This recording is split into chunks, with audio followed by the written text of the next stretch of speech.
Just got a notification that I'm live. In case I didn't know that.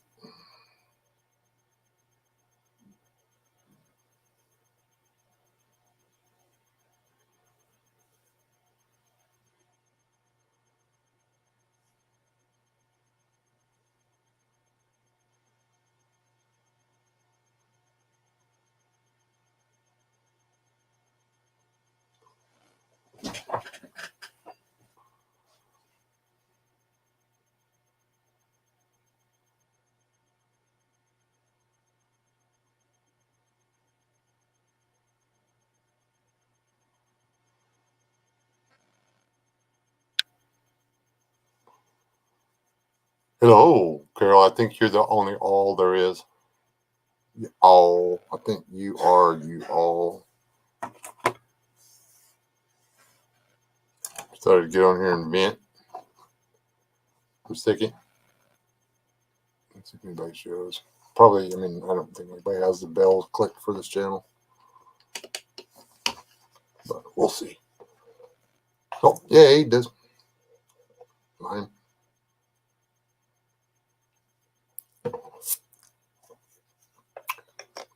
It's actually getting close to my bedtime. So,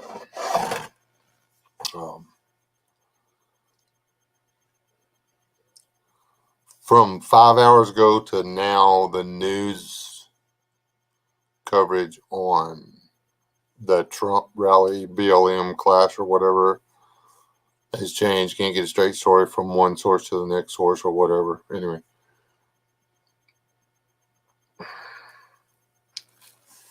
Basically, the Bureau of Land Management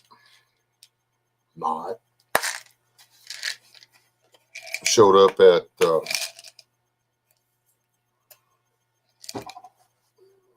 Save the Little Orange Trees rally and started some.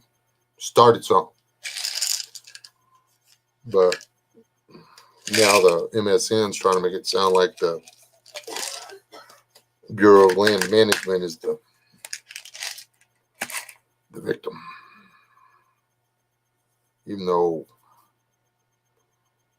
if they hadn't started nothing, there wouldn't have been nothing.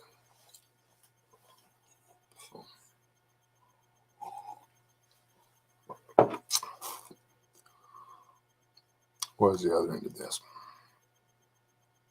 Oh, yeah.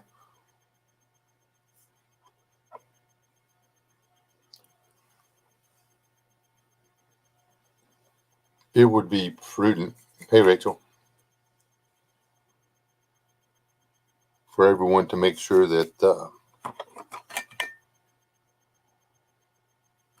they've done the very best they can in their preps. So,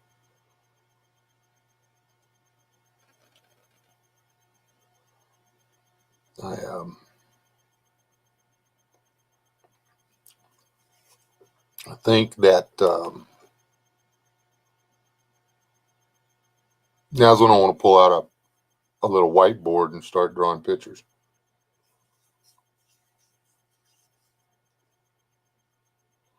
This is just me soundboarding stuff. I'm not predicting or claiming, or I don't have any inside information or anything.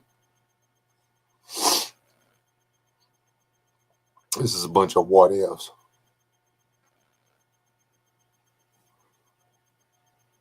Let's assume that they knew, and by they I mean the top 1% of the top 1% of the top 1%, the people that are actually in control of everything that's going on, that they have silver ball, because they wouldn't have done this on purpose. But let's say that they have silver ball, and they know that the way things were going to go.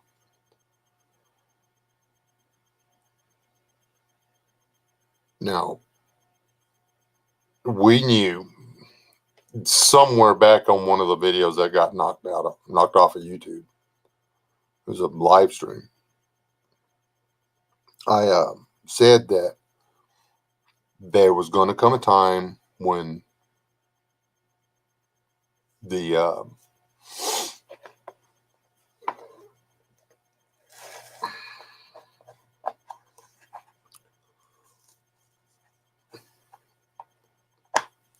new threat to mankind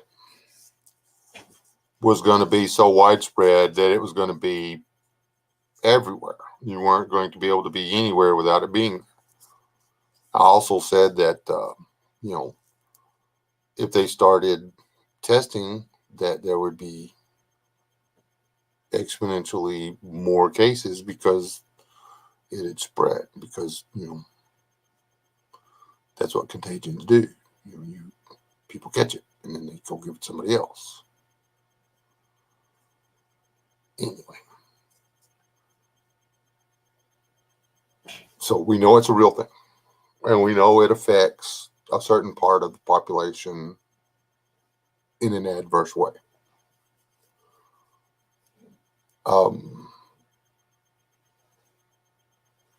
Young children in my orbit have contracted and gone back about their life and never noticed they had it. They were, because of exposure, they had to be tested, and they tested positive, went through. But the numbers are there. Y'all stick with me. I'll get there in a minute. I'm trying to do this without all of a sudden having the stream crater because of whatever reason. If you start talking straight, you start lagging and everything. Okay?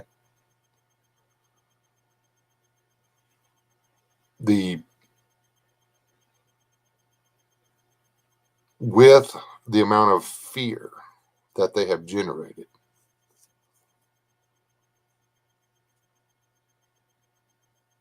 the level of lockdown this time,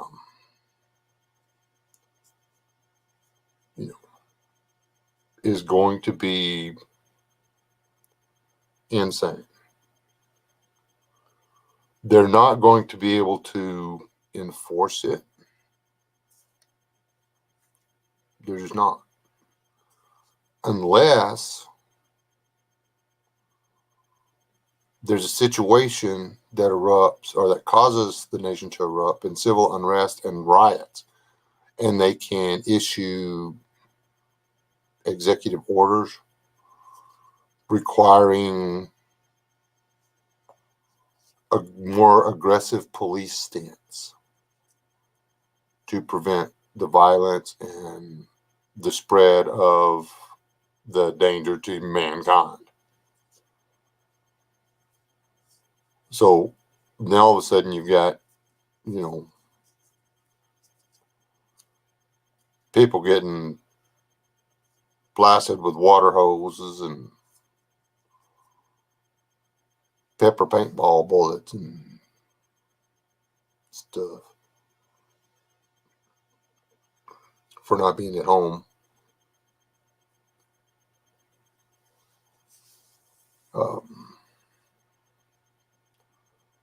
We've got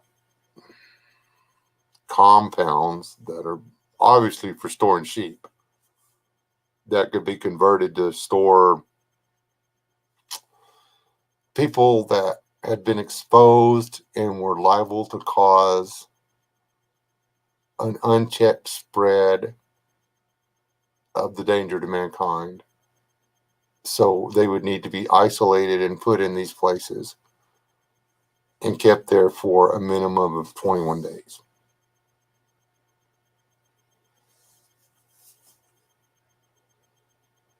So basically, we're at a point where they have a reason and a catalyst. Well, they have a catalyst to cause enough uproar to instigate or to impose new regulations that would allow stricter policing.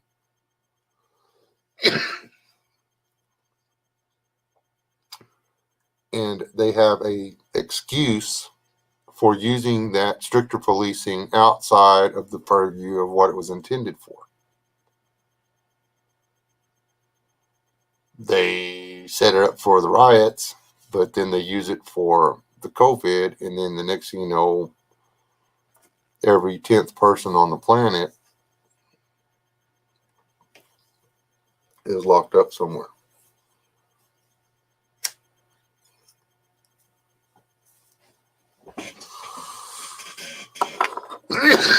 Y'all do realize that they put all those things in rural areas. I'm just saying. Some of the fenced off areas are in rural Colorado, rural Wyoming, rural Washington State. I've seen the videos. So,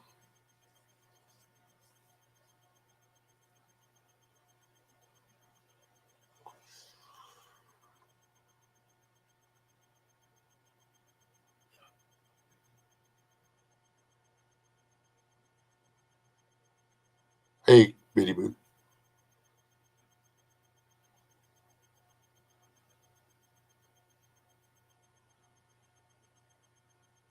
Well, we should have got canned food today, but the selection, there's a lot more people out there prepping. Let me rephrase it. There's either more people out there prepping than are letting on, or there really is a serious problem with the food supplies. One of those two things.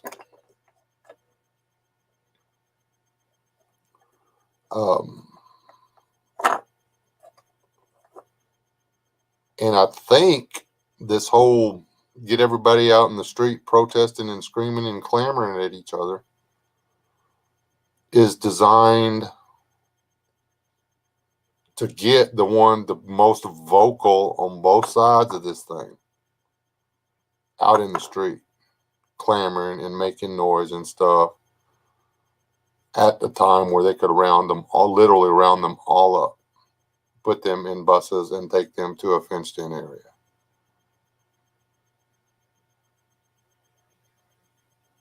Then the only people left that aren't inside a fenced in area or people that have no intention of causing a stink.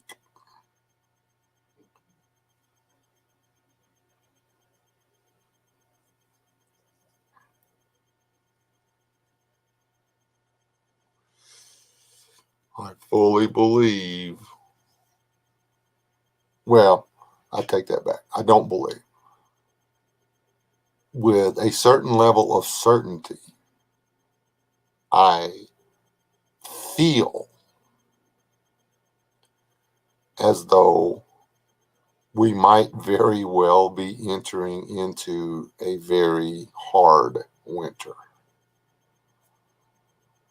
So,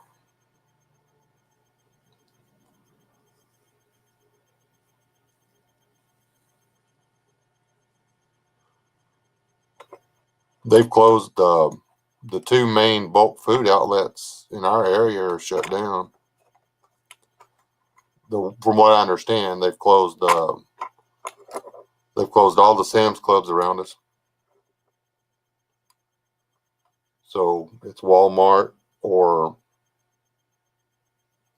we still got H-E-B, I think. But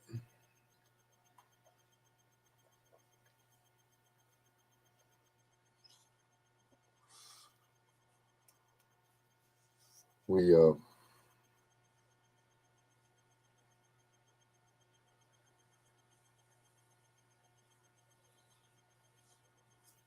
I don't know. If I thought it'd do any good to go through and delete a whole lot of my videos, I would do so. But I think once it's uploaded and run through the algorithm and stuff, you still got the flag whether the video's there or not. So, much as I hate to say it, I'm one of those guys that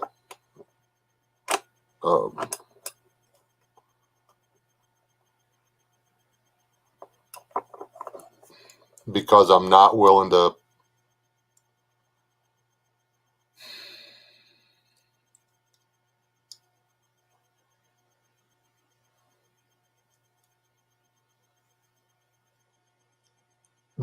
buy the narrative and push the narrative just to stay out of trouble,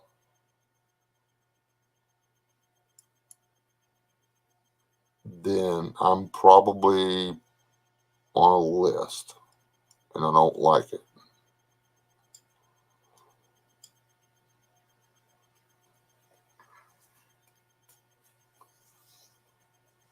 Just have to go on and pretend like I'm not, though. There's people out there that, say that yada yada this, yada yada that. The government doesn't have this, but they do. Maybe not the part of the government that we know about, but somewhere in some NSA or some other alphabet soup, then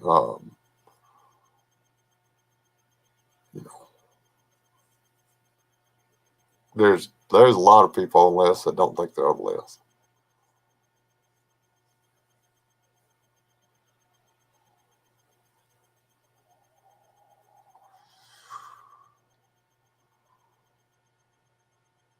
Yeah, we're not allowed to buy Asians here. We outlawed slavery here a while back. Had a big war over it and everything. I guess buying Asians would be cool, but we really don't. We don't. We don't even look into that kind of stuff over here in America. We're a free country.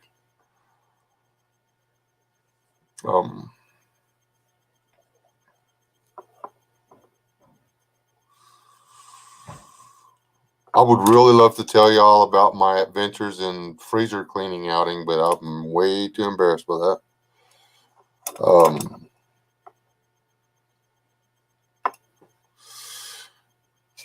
We're going to have ham next week. A lot of ham.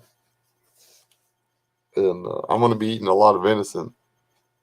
Put it that way.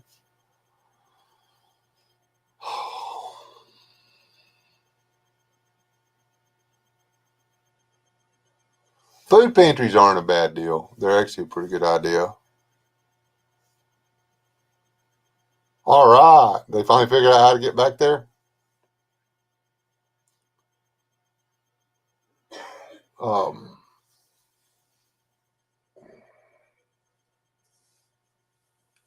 I found a duck in the freezer. He's been in there too long. I don't think I'm going to eat him, though. Found a chicken in the freezer. Well, I found several chickens in the freezer. Not going to eat those either.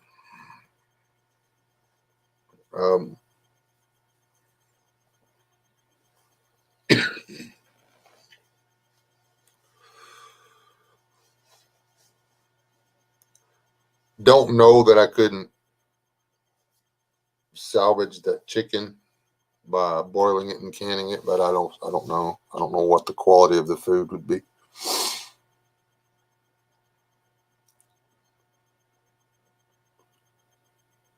And I don't have the storage containers available to store both the chicken and the venison, so I think I'm just going to can the venison.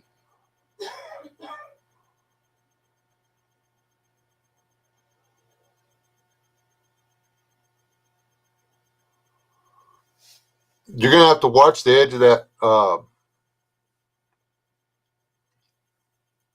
pond now, because those ducks will try to find a little hidey hole out there, and they'll start trying to lay, not in the cold weather, but when it starts warming up, they'll start trying to lay back there by the pond. Ducks will go broody too. That's what I was thinking. I just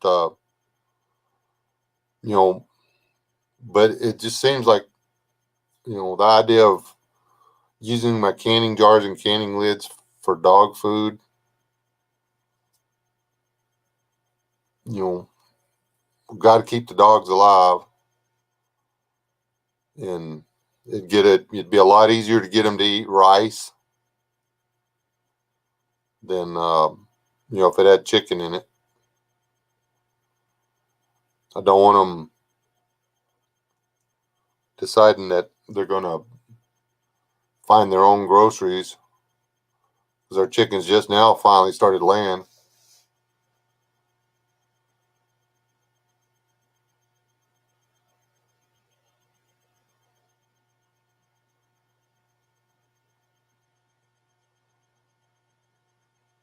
Abilene, Sweetwater, Midland, water open. Asian markets or Sam's. The report we got was they were closed. They may have opened them back up, but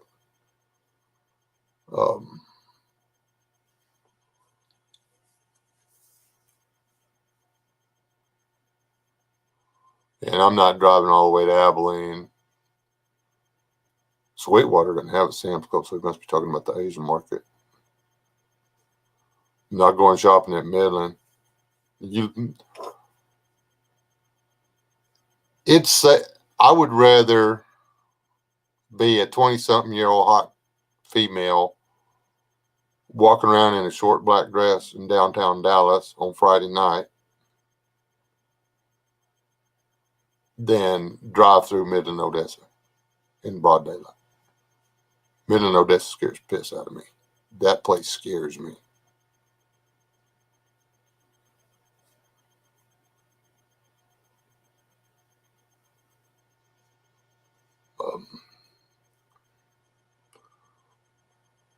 People don't die over there, they just go missing.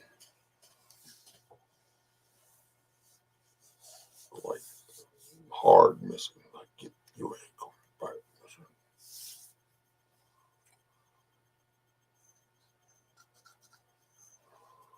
And that is not paranoia.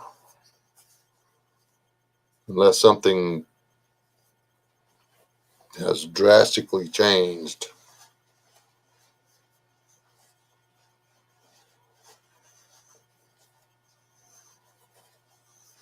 in I still didn't know you could buy Asians in Texas. I don't know why you don't want one. Just got to feed them and stuff. Where can you buy at the Asian market that you can't buy at a normal market? I get noodles. I get noodles at the Walmart. I can't speak Mandarin, so how am I supposed to go in there and order food? Or how you say beans in Chinese? You might know how to say beans in Chinese?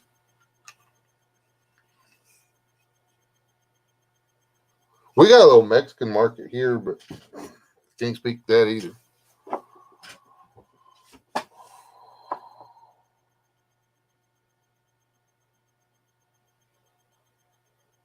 It's big cities are nuts.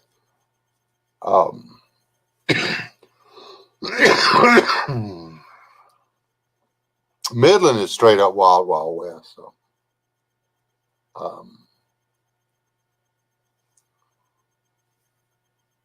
people literally be a 4-door truck pull up beside another truck that's parked that's got a trailer on the back of it with equipment. Be 6 guys roll out of that truck, unhook the trailer with all the weight on it, manhandle it over, hook it onto their truck, and drive off. I mean, they literally take it off of one truck and hook it onto the other truck to steal it. Broad daylight. Because once they get on it, they're on the interstate, they're going. And that stuff, there's exits all over the place. And that's the companies down there, it's their bad because when somebody shows up with a good piece of equipment for sale cheap, they don't ask questions. They don't call the law. They just buy it. So they breed the theft themselves. So it's on them.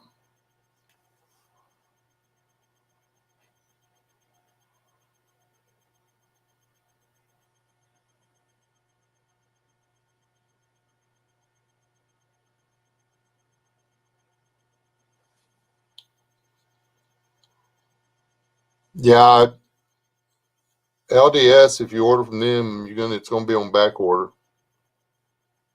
Like I say, there's too many people panic buying in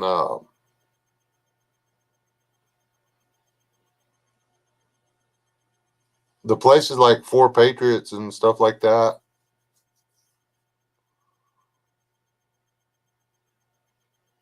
They're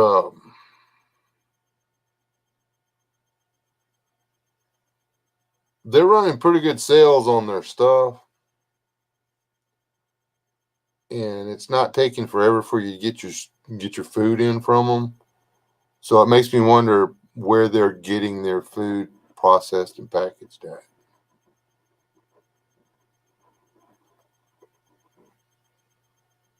Um,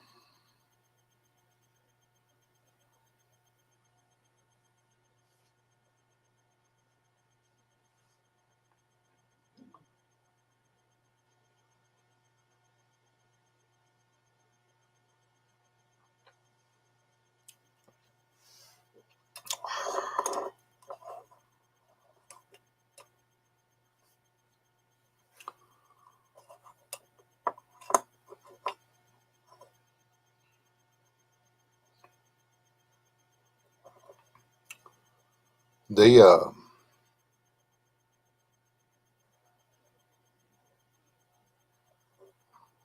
had guys popping. They were jumping under those um, trucks for a while, popping the drivetrain, stealing the whole truck.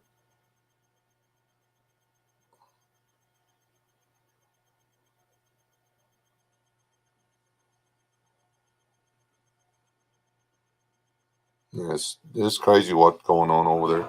I mean, I think it may have backed off now, but um, Midland wasn't that bad. But after the last boom or whatever, Odessa spread right over. I mean, it's only like 20 minutes to get from Odessa into Midland. So now Midland's just as bad as Odessa.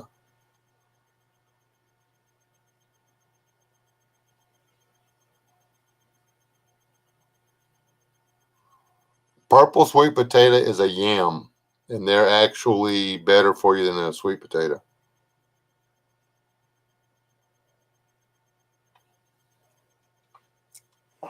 I don't know what they taste like. I know yams are better for you. And hey, I was just giving you a hard time. I'm hoping you gonna come. Are you set up tonight? I'll let you come over tonight. I mean, I don't know how long I'll be on here or anything, but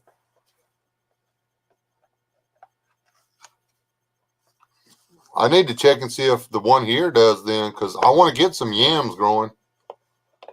Yams are they're like a superfood. They're like really healthy foods. They're all the good parts about a regular sweet potato, but then better for you than a sweet potato.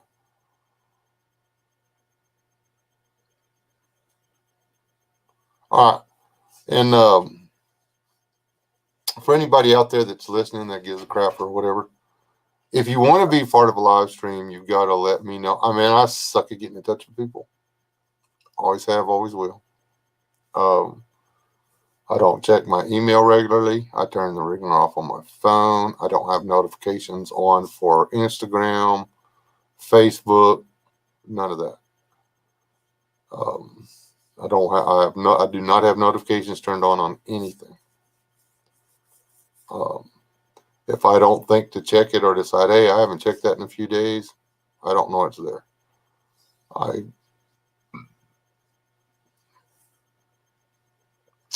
It's nothing personal. It's just that I don't want to be the person that has to be connected to the rest of the world 24/7.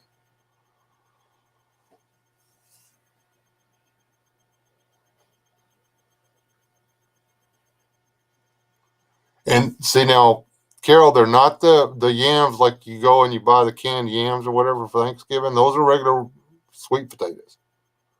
They call them yams, but yams and sweet potatoes are different animals. Found this all out a few years ago when I was looking at them.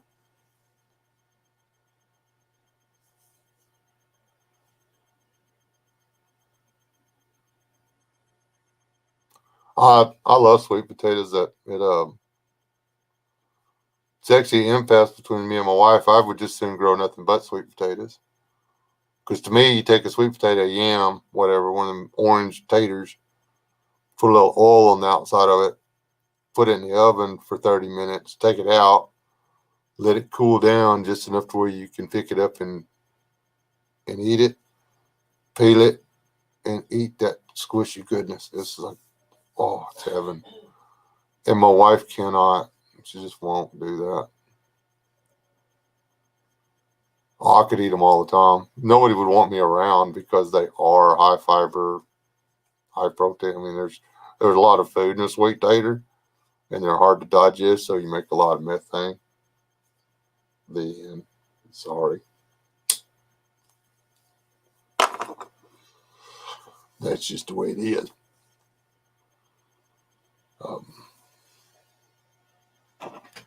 What else? Rob's playing dart.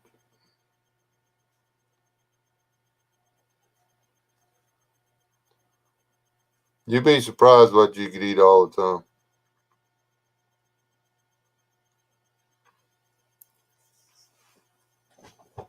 Um,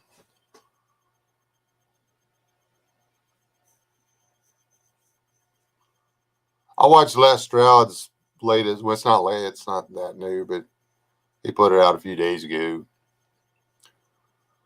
about zombie apocalypse survival or whatever. It's pretty good. You don't learn nothing, but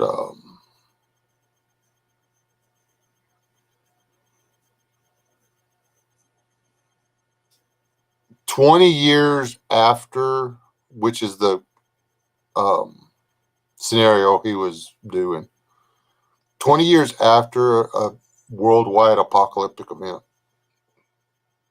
he's right. The food's all going to be out in nature. It's not going to be, you're not going to find it in town. But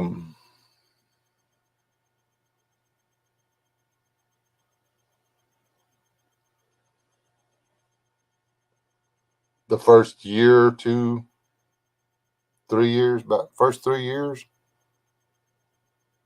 after a major apocalyptic event where, 90% of the world's population dies.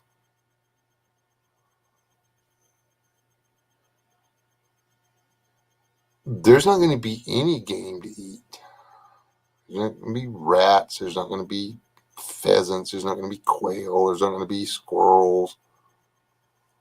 And then when they do start coming back, the ones that are out there that come back and that repopulate are going to be way scared of humans, more so than ever before. So they'll have to, or the only ones that'll survive are the ones that are really good at staying away from people.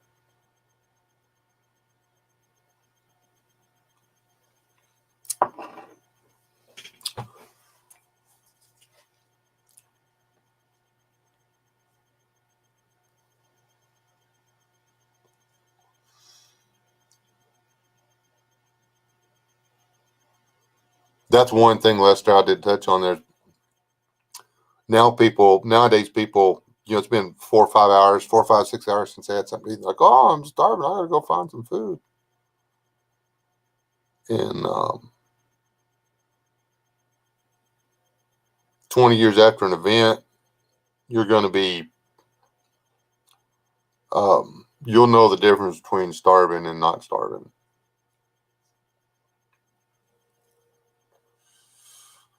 There'll be something you know is edible that has food value, but it tastes like crap. And you're going to walk by, you're going to bend over, you're going to pick it up, and you're going to eat it because you know it has food value.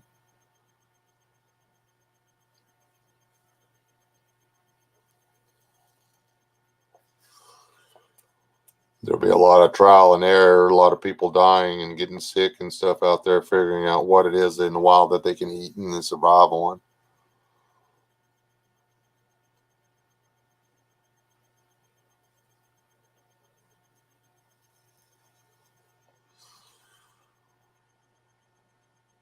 And I need to eat once a day. Right now, I eat once a day. I start breakfast around 9 o'clock, and I finish breakfast around 10 o'clock at night.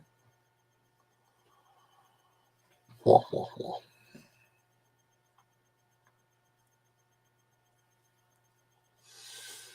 I actually ate one time today, and that may be all I eat because it's pizza buffet, and I'm still full.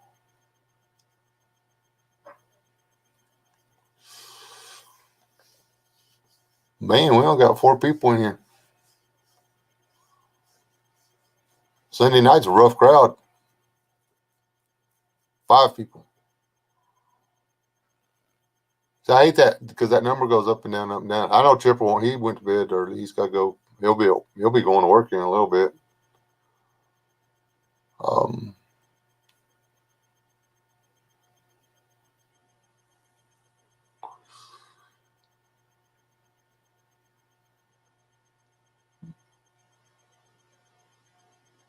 just need to get a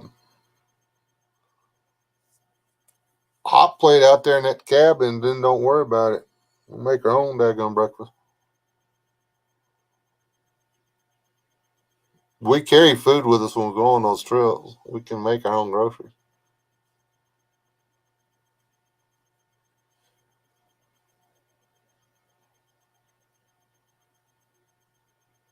Oh, you're 2 of them? Oh, okay.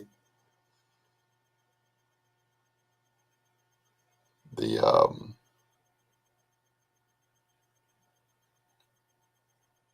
Yeah, I went into Biddy's live stream the other night and said, "Hey, how's it going?" And then disappeared. I left it play until the computer got offline, and anyway, I was just in there. I woke up the next day or whatever, and turned it on, and it said one still watching, and that was me.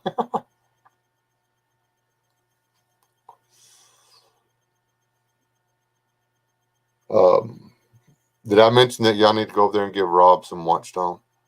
Just loop some of his videos or whatever or something. Play him, get him some Watchstone. He's hasn't quite made his watch hours for monetization.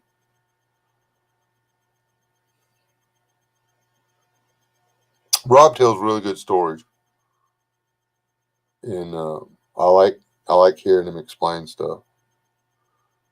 He's he's got the gift of gab. He can go into great detail on what he's doing. Sometimes it's too much detail, but we're all guilty of that.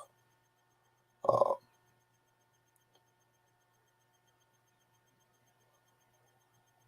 so yeah,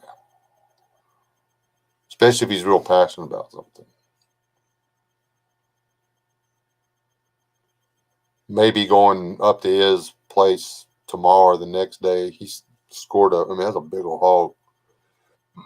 He's got it hanging in the cool room right now. I may run up there and spend the afternoon helping him make it smaller pieces.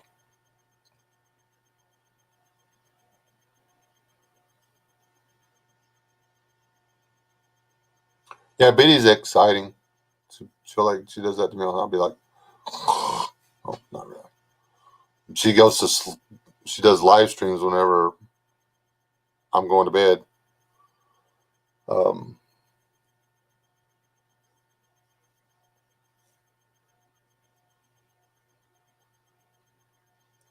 I'm gonna probably try to go to bed early tonight. I'm going to try to get up early in the morning and get started earlier. You know,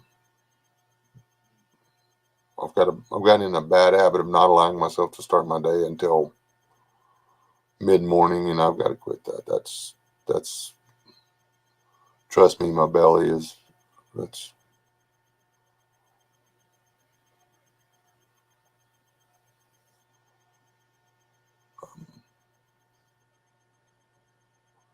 I want to get free of all this mess because I want to go up there. I want to go back up to Oklahoma. I'd like to go see Buzzardoos. I want to swing by and see Bitty Boo, and then I want to go see Sasquatch's property. Well, Sasquatch, but I want to go see his property. It'd be nice to make one last run through before they put checkpoints at all the state borders. You got to produce your papers so you can enter into the next count or next state.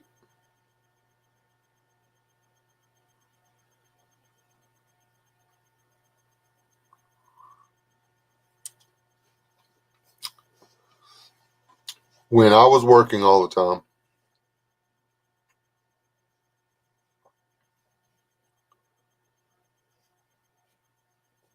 well, I'd roll out of bed 5 o'clock, 5:30 in the morning.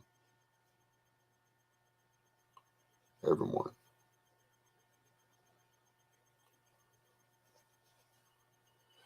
And then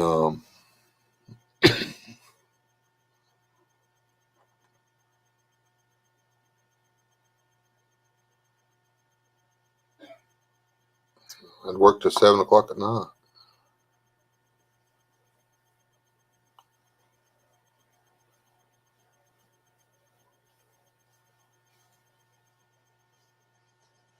It's only been since I started YouTube, that I haven't been like the first guy up and the first guy to bed around here. It used to be a joke. If I was seen moving through the house after 9 o'clock, my wife and my kids would be like, "Why are you still out of bed?" And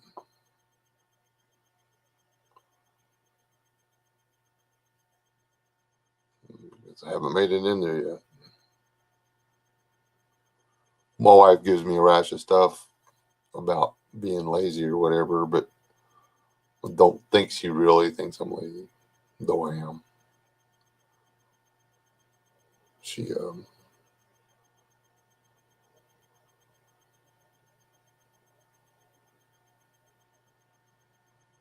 She's way more understanding now.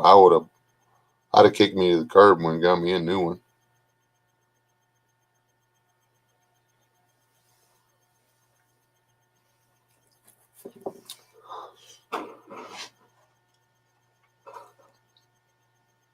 Oh. I've had half my cough medicine and a bourbon and drinking cold coffee.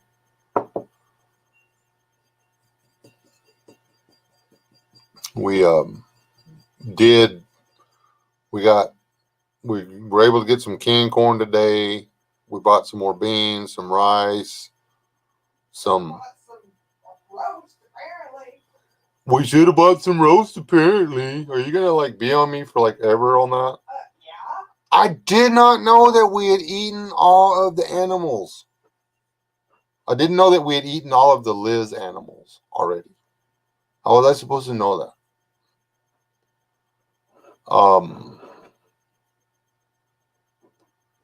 I didn't know we'd eaten all that stuff. But come to think of it, we ate a lot. We've been eating a lot of goat past 6 months. That last roast I put in the crock pot, which was good. Thank you very much. That's what we do. We take, and she got the vegetables. We were going to do a pot roast. And she says, what'd you call it? Is there a chunk of meat? Is there a chunk of meat in the freezer so we could do a pot roast? I'm like, yeah, I think so. because I could, in my brain, I can see all these white packages of meat. But then I get in, I'm like, okay, I'll go get some out of the freezer. I go in there, I take everything out of the freezer, and there is literally only one, because she said, now I want it to be beef or goat. She said, I don't really feel pork right now. She said, I want, I think there's some goat in there. I'm pretty sure. I don't think we've eaten it all. And we're in. Shut up, people. I didn't know, okay? But we're like in the meat aisle when she's asking me this. And I'm like promising her that we have goat or beef in the freezer. And I go out there just before I started the live stream. And I take everything. I've taken everything out of both freezers. And there's one leg off of a feral hog out there. That's it. That's not venison. And two hams that were bought. One of them was what, 2 years ago? Yeah. Bought it 2 years ago, put in the freezer, forgot all about it. The other one was bought a year. The next, I guess we bought one for, I don't know why we bought it. I mean, because it couldn't have been for Thanksgiving.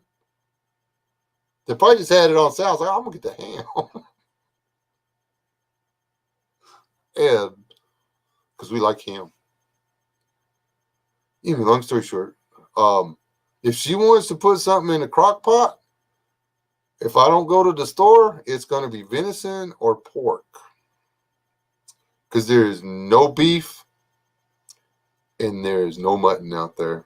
There just ain't any. So, I did tell her she could have a squirrel or a raccoon.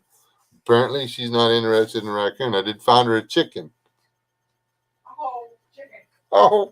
Oh, chicken. I was gone, okay, and she said, hey, Bloody Blah died. And I said, well, put Bloody Blah in a bag, put her in the freezer, and I'll check and see what happened when I get home. And she said it was 3 years ago. It wasn't 3 years ago.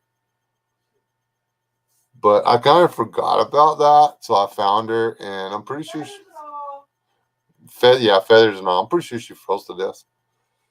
That's not what killed her. That's what it looks like. She's froze solid as a rock. Except for fluffy feathers. I don't know what took her out, but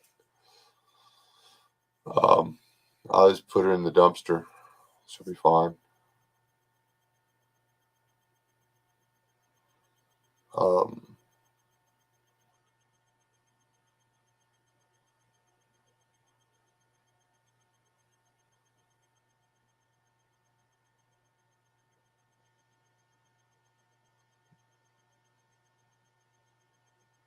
She was one of the ones that had just started laying.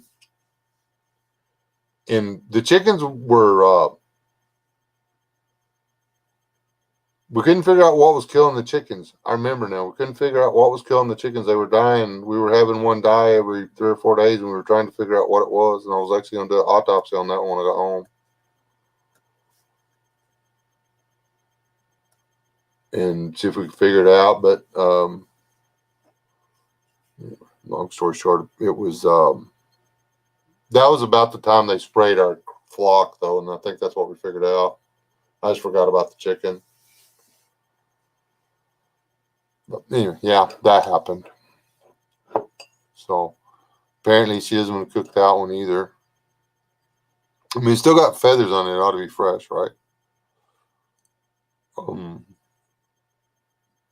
So then she vetoed the raccoon. I think I'm going to thaw the raccoon out and cook him, eat him. He's been in there a year. He's due a roast.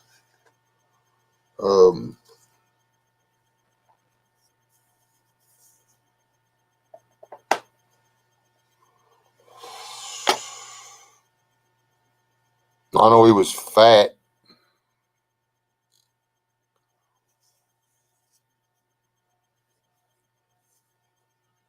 I can't believe we kept, we'd swing by. That was when we were swinging by we were both working. We'd swing by the store on the way home, and then we just put the stuff in the freezer on top of what was already in there.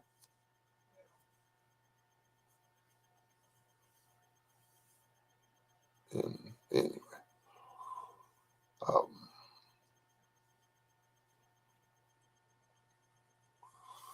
those hams, they were the vacuum packed or whatever. They don't have any freezer burn or anything on them. And that freezer set at I think it's at 0. The one in the back's at -22.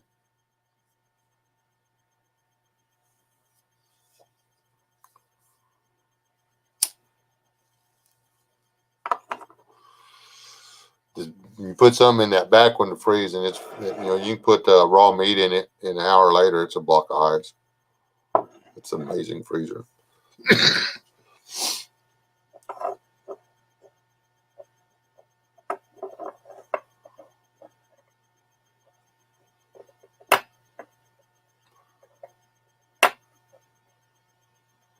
I'm seriously thinking about coming up to your house, Biddy, though, and uh, building me a fort in your backyard, like your very, very, very far backyard.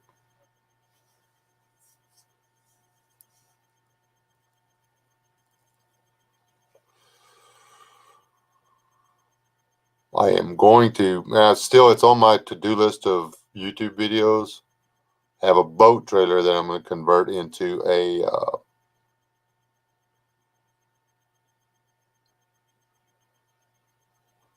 good trailer, a get out of Dodge trailer. Basically, it, lightweight, got the stuff in it, big enough to sleep in.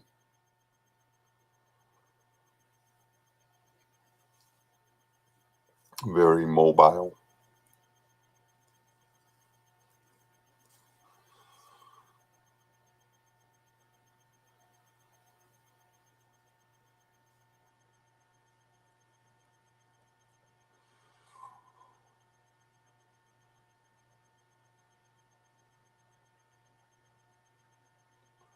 I wish I'd have started my YouTube channel back when I was in my 30s or 40s.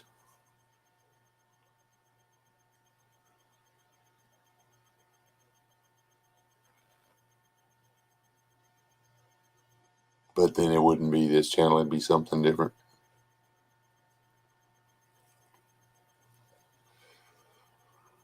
I am in the middle, believe it or not, as we speak right now, I am working on a YouTube video. I was really surprised at how well the first leg of it's gone. I'm growing my own yeast. I thought it was going to be hard to do.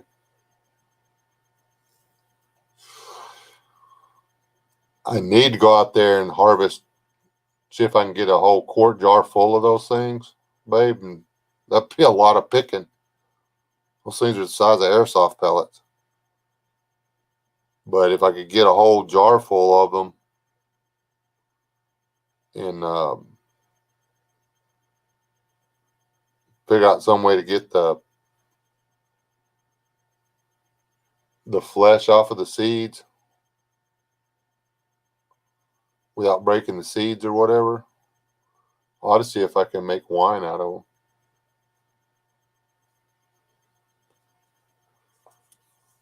That would be interesting.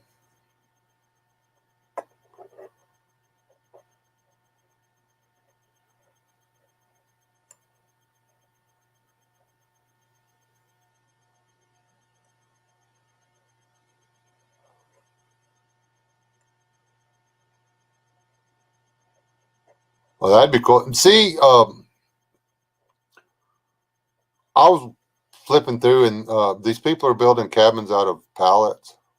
I wish I'd have known that was something people wanted to see people do on YouTube. I've built so much stuff out of pallets. Um,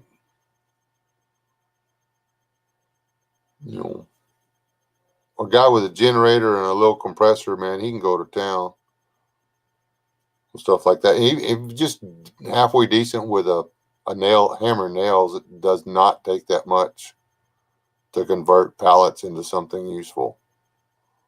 Getting the pallets apart is the hard part.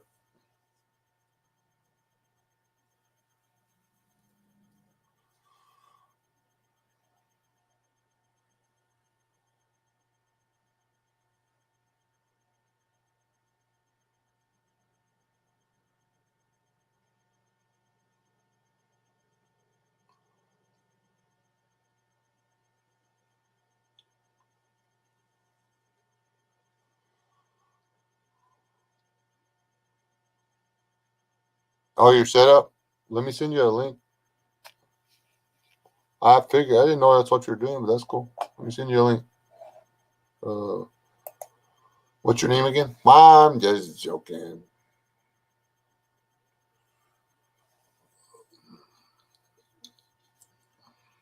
This way.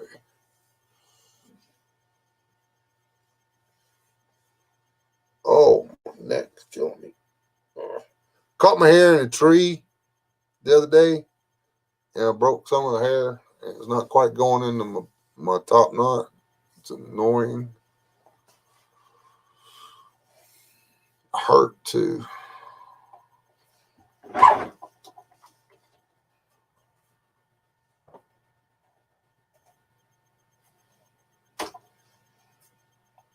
Oh, there.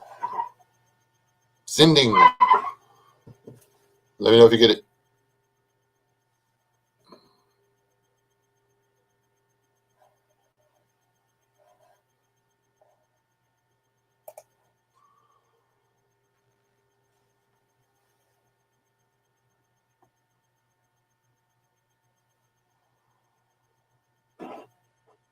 How big is the trailer?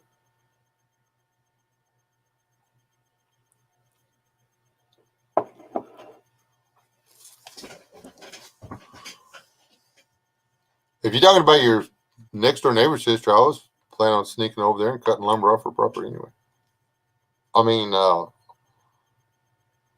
clearing the fence line.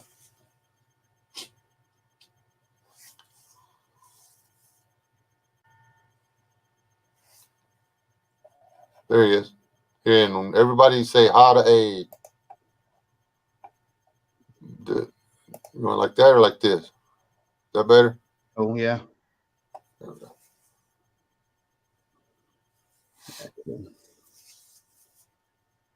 When I got like 50% on my phone as well.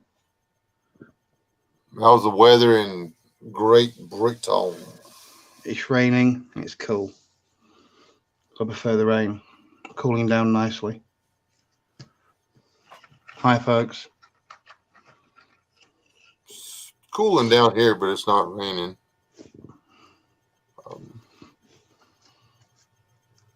The cranes are all flying over because there's no hay anywhere close to me.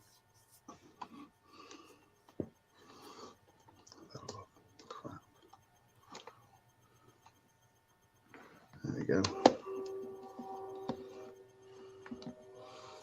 Yeah, I got to mess around with my tripod and I'm quite tightly locked in here, you see. Say again?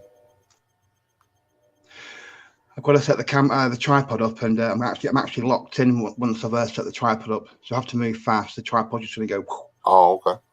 The camera's going to go everywhere. I'd invite Biddy to come over too, but then she would start talking. And She'll talk on here, so that's all right. we'd never get a word in edgewise.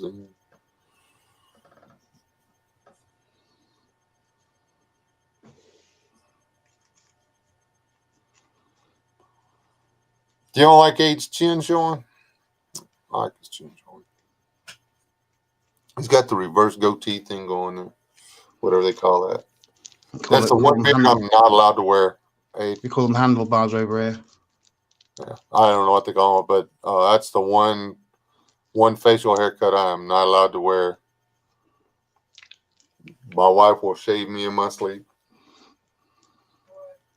The big sideburns and the mustache, and then a clean chin. Like Lemmy. I can have a goatee or I can have a beard. And she's okay with it. But I did that once, and I'll come out of the shower and I said, "What do you think?" And she said, "No." And that's all I got was no. Oh, okay. So, I thought I looked rather dapper with Well, it. after I was 40, I just got to take a shaving. So I've cut down about 50%.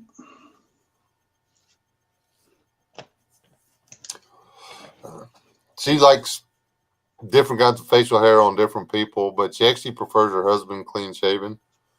She just doesn't get that very often because I hate shaving. Man, I have very delicate skin, and if I shave that's what, man, it killed me to be in the oil field, having to shave all the time. I was always getting in trouble they do that playing card thing because I'd just shave every other day, and usually I could avoid the safety guy, but he'd catch me, he'd come up there and do the and I'd have to go shave. And man, that card across the face would hurt because just shaving every other day, my face hurt. Was always sore.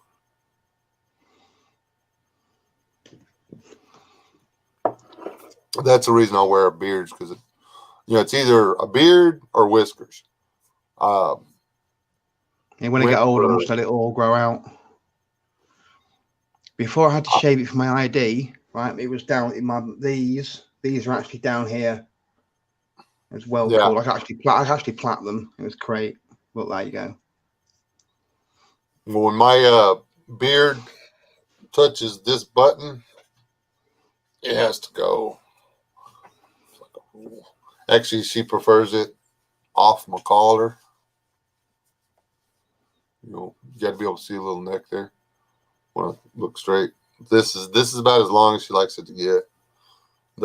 I had a really, really pretty beard, and then she caught me braiding it, and I was into that. Yeah, I was braiding mine. Yeah, putting plaits in. It's well cool. She said,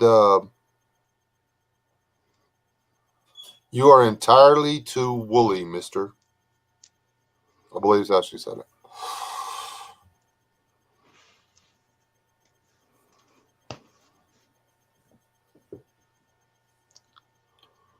And I'd go through those electric shavers like they were going out of style, huh? I'd burn one up every other week because I could shave with those.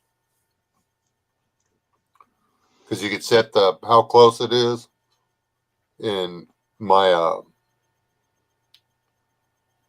my facial hair and my skin tone were close enough to the same where I didn't get a shadow. I didn't give a 5 o'clock shadow off, but it got me. It was leave my gray whiskers alone.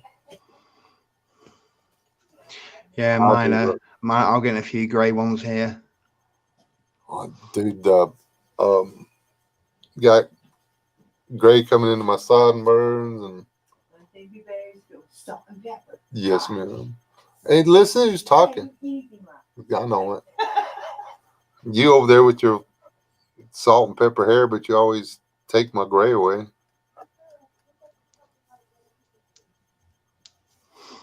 Oh, really? Oh, didn't go. I crapped on your side of the business, so. We're having trouble housebreaking Hank. It's getting annoying. Why don't you let him grow a beard? He's grown, man. Let him grow a beard. I actually thought about going to just a goatee again, but I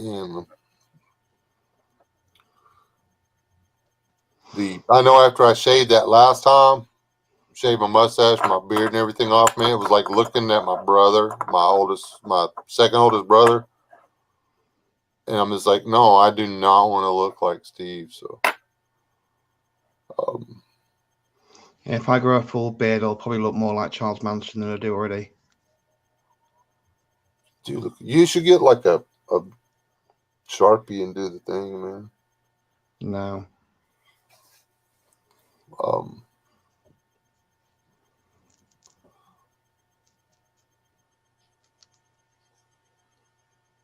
Why can't you handle a beard? You just use your fingers. Biddy, it's not hard.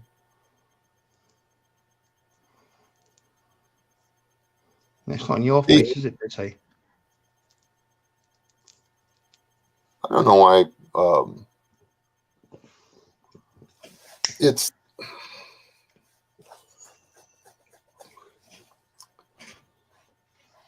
you never know whether women are gonna like facial hair or not. Kids always look at me and smile if I have a beard, but if they look at me, if I don't have a beard, they look at me and cry. So I don't like to shave. My grandkids literally, I can't get a hug or a kiss if I shave my beard off. My granddaughter is began to enjoy making I look like a girl jokes because my hair is actually longer than hers.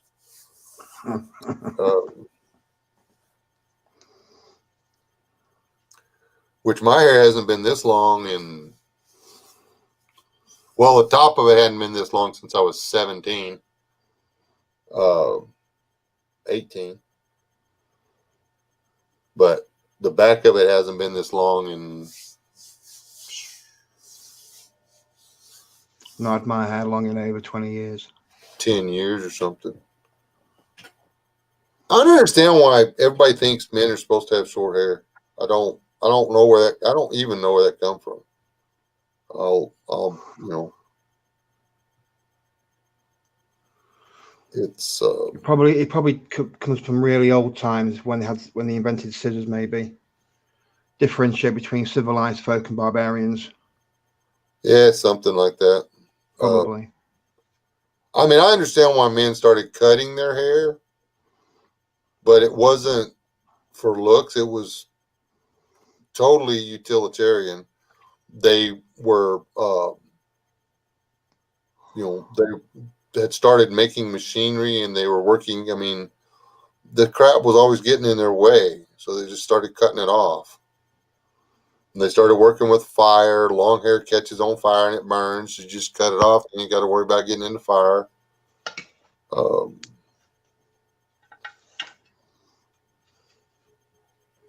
Women, the reason for their long hair, almost every culture out there, long hair in a women is a religious thing. I think the only ones, there's a couple of cultures in Africa that the women shave their heads because they view hair on a woman's head as being unattractive. But the guys have long hair. But also in one of those tribes, I can't remember the name of them, but the men will wear makeup and the women do not. In nature, the men are always the ones that are decked out. And that is why that one tribe of Africans do it like that. The male's supposed to be pretty and the women's supposed to be plain. So we used to be like that. We used to be like that. What, 300 years ago? Yeah, that's everybody's like, oh, pink and purple, those are women's colors. No, those are dudes' colors. And yeah, pink was very fashionable for men in Victorian times. Everybody's like, oh, you can't carry a purse. That's a purse is for women. Nope. Believe it or not, those things were invented for guys. Men wore heels back in the day. Yeah. Hell, I wore heels makeup, not like peacocks. 6'1" and walked around in 3-foot platform shoes all the time. It was to show wealth, wasn't it? I had a blast. I used to dance too. I haven't danced in forever. I wouldn't try it now if I had to. I'd be crippled the next day. I'd be crippled that night. Got no knees for it.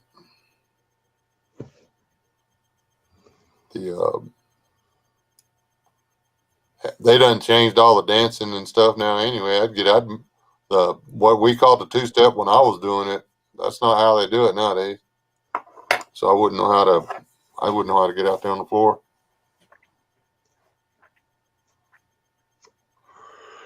I don't dance.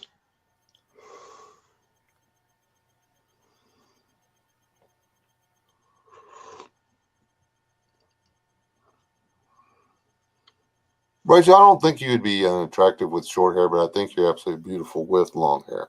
You don't look anything like a pug. And Biddy, pugs are not adorable. Pugs look like somebody took a golf club to the front of that dog's face, hit it so hard, drove its sinuses up in there, and poked its eyeballs out of its head with the pressure. Pugs, after the age of, say, 10 weeks, are hideous, mutated animals. There's nothing adorable about them. Can't even make a pug face. Like English bulldogs. Why? Okay, the dog can't run. The dog can't bite. The dog can't smell. The dog can't breathe.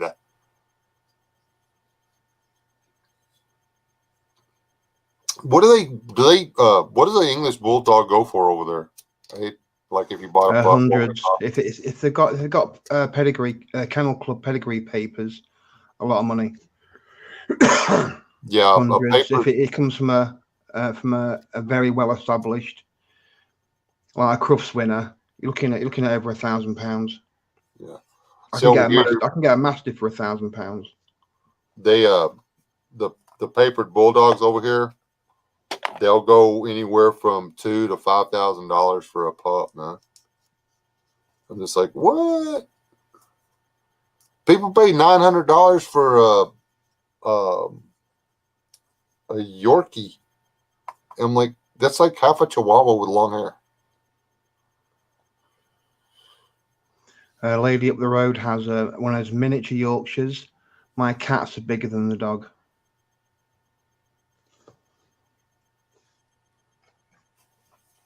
And they can have it as well.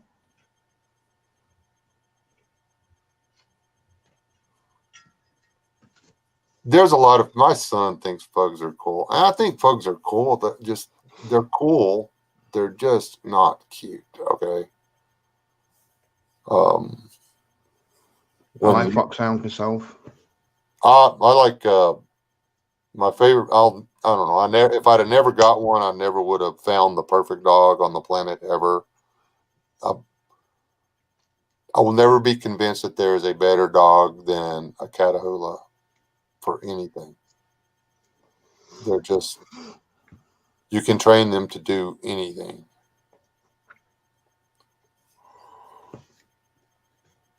Hi, Lance. How's it going? Hey, Lance, I'm going to send you something in the mail, dude. Got your address. I think it's cool.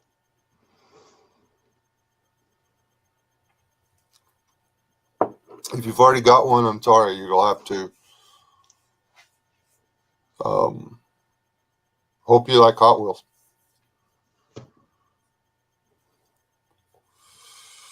I've never seen a Hot Wheel like this before. It just jumped out at me. There was like a whole big box. It's Christmas time, right? They had this whole big center display on Walmart of Hot Wheels. And there's just one Hot Wheel that is completely unique. I've never seen anything close to like it. So I snatched it. And it's goofy little car. I ought to go get it and show it, but then she couldn't get it and show it. It's a rubber ducky on wheels. It's totally awesome. If I could build that car and get it street legal, I would drive that car. See me cruising up and down the highway in a rubber ducky, hit the horn and be like, whack, whack. There's a guy in Lubbock who's got a shopping trolley so big. There's a V8 engine underneath, and he drives it. He drives it up and down the road. Yeah, I've seen a video of it. It's absolutely cool.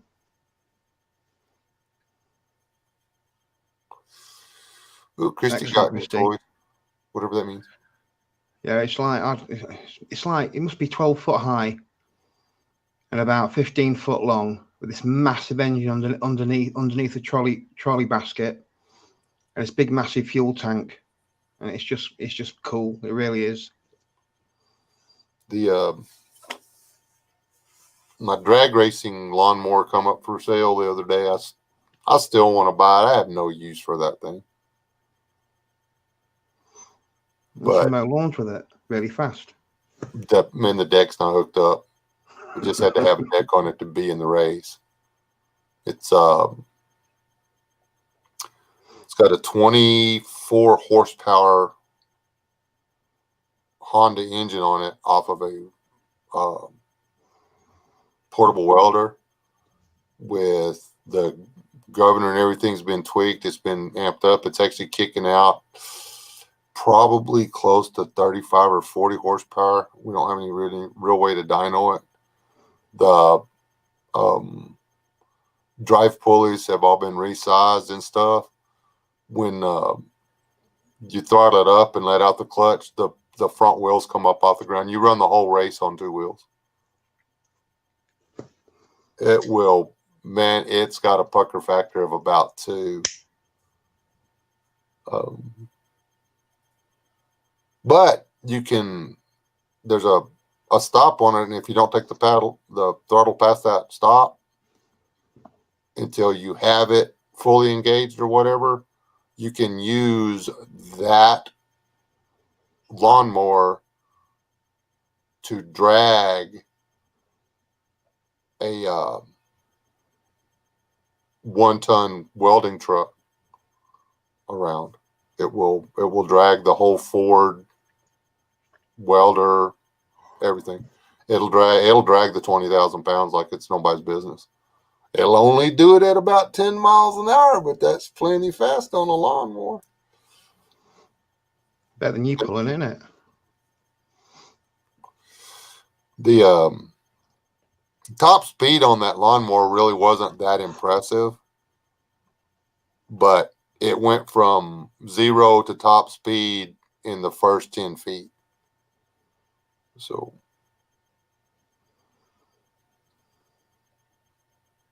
yeah, it was fun to drive.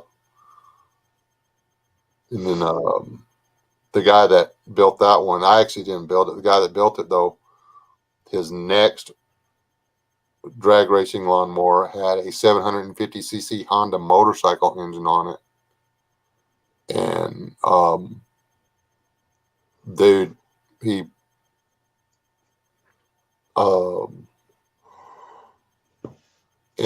because it's a city block, is a lawnmower track. It's one city block. It's all you race. And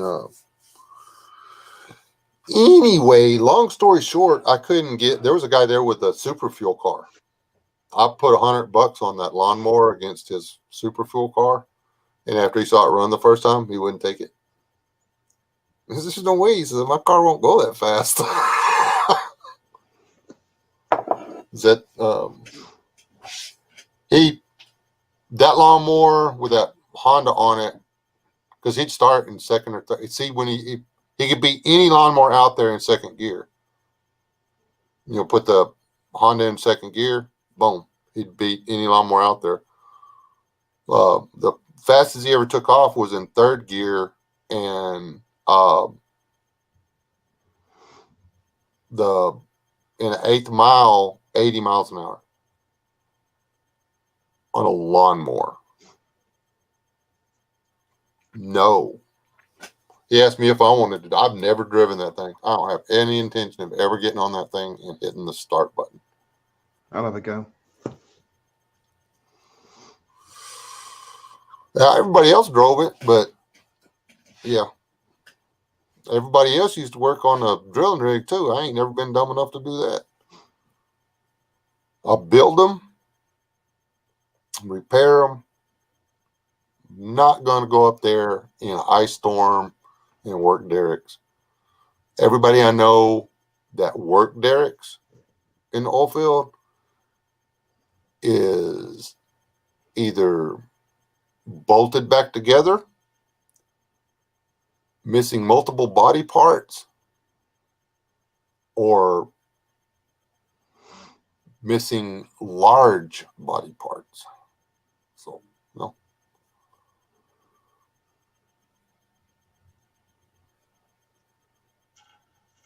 No. The derrick broke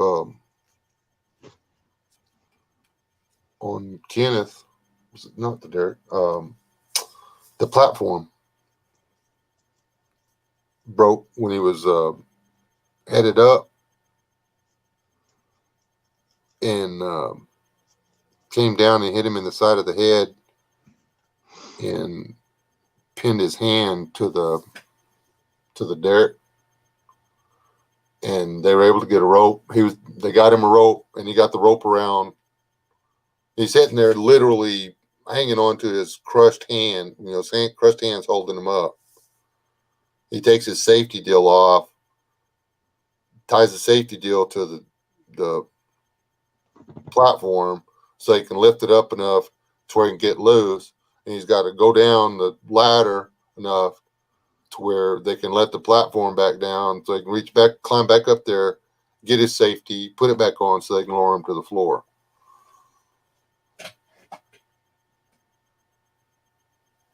No. Yeah, I agree with that. Guy, man. I'd have been like, somebody call me a helicopter. But he's still got his hand. They didn't cut it off.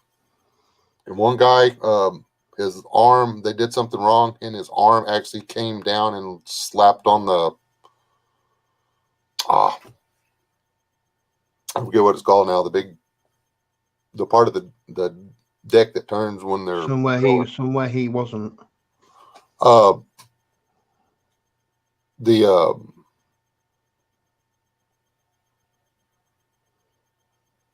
tool pusher come up and threw a fit because they weren't drilling, and it's because the derrick guy had said, "Hey, man, we have got to grease the crown, or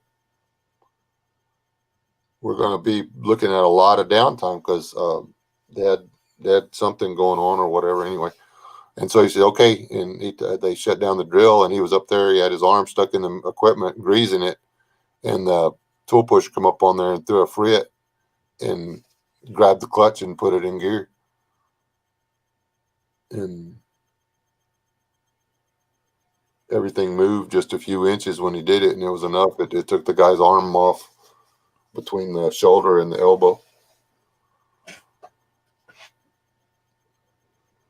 The guy come down the Geronimo line. He tied his arm off.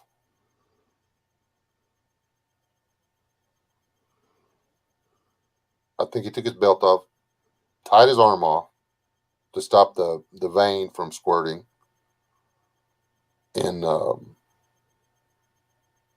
then went down the Geronimo line.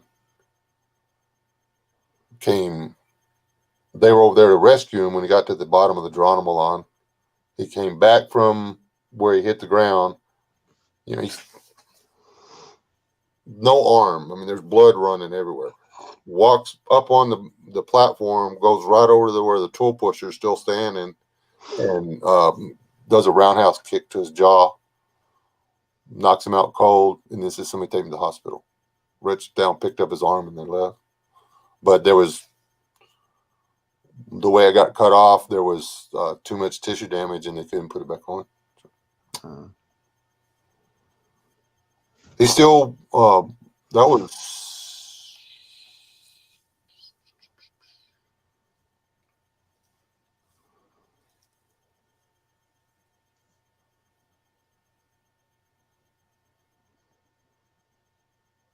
30 years ago. And 15 years ago, the last I heard from the guy, he was still working in the oil field, man. He was still on drilling rigs with one arm. I don't know how you do that. I couldn't do the job with two arms. No, I wouldn't do that. But this guy, he didn't have the word quit in him. Roughnecks are a different breed. A lot of people wish they could be roughnecks. And a lot of people talk about being in the oil field and this, that, and everything else and yada, yada, yada. But there's exploration, which is the drilling rigs and stuff. And then there's production. Production's dangerous. That's the part I was in. But that exploration stuff, man, that stuff's crazy. You've got exploration and fire control, man. You've got to be insane. You've got to be insane to do that stuff. Yeah, I've seen that film with John Wayne. It can get pretty nasty, I suppose, even worse than what the film was showing. We now I can't remember that. It wasn't.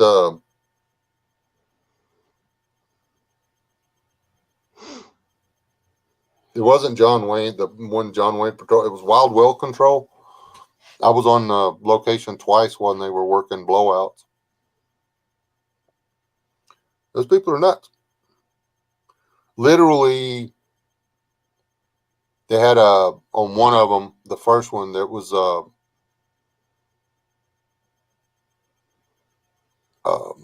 production well that had blown all the tubing out of the hole. The pulling unit that had gone in and worked over it, they didn't bolt the wellhead back down. They just set it in the slips and everything, and they didn't put the bolts in it. And after it pressured up, it shot everything back out the hole. And it was shooting salt water, CO2, and crude oil 150 foot up in the air, 6-inch stream, 150 foot in the air. And it blew out for before they could get the equipment on site to shut it off. It blew for 3 days. And then they had to walk up to this thing, literally. I mean, they're walking up to the side of this thing. Man, it's got methane, propane. It's got all these really cool gases. Got H2S, a whole 9 yards. And they chain off because it didn't blow the wellhead all the way over. It went up, and then all the tubing spaghettied out, and then it bent over, and part of the tubing and stuff went back down in the hole, and that's why it was only going 150 foot, because it was having to go around this mess. But it covered 160 acres with shit. But anyway, they had to go over there. They had to chain off to this piece of wellhead that was still on it. And then they went over there with a hydroblast tool that was running pressurized water and sand. And they were, with sign language, operating a crane that was attached to the head, and then running this blasting, or this cutting tool, cutting that tubing off from the rest of the wellhead so they could get that out of the way. And they were hoping that it would blow the rest of the pipe out when they did that. I'm like, you're right there by the well. We don't know how much pipe is actually in the hole. We don't know where it's going to go when it comes out. But they got it cut off, and the part that was down in there was wedged in, and it didn't come out of the hole. They had to cut the other side of it, and then they just come in with this big I forget what they called it anyway. It went over the whole thing. They went in there and turned some handles. It stopped the flow. They killed the well, put a pulling unit on it. A couple days later, hooked onto the rest of the junk that was down in the hole, pulled it out, put a new wellhead, yada, yada, yada. But those guys that were doing that stuff, they got $2,000 an hour per man to do that work. But the average life expectancy for those guys is 24 months. So there's no old guys that do what they do. They go in there, they work it, and then they move into something else. The whole time they're doing this, they're training young guys to come in behind them. $2,000 an hour, though. Wow. That's the average. I mean, you've got guys out there that have been doing it for 10, 15, 20 years and they haven't died. But then you've got the guys that go out there and it's their first time on the job and they do something wrong. There's not a whole lot of those companies out there.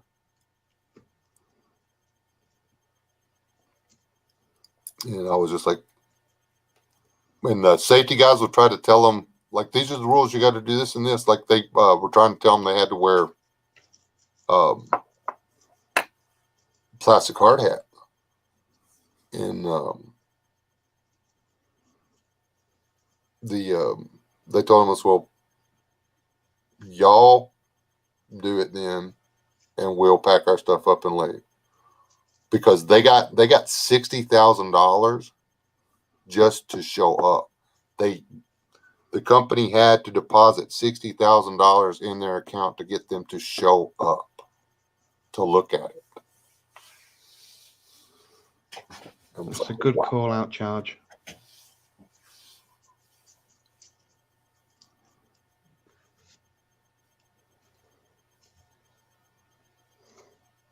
Anyone still there? I'm not seeing the chat go for a while.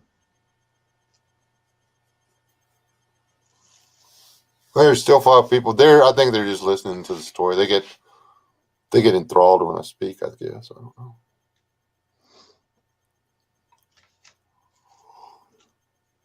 Is he excited about his new Hot Wheel?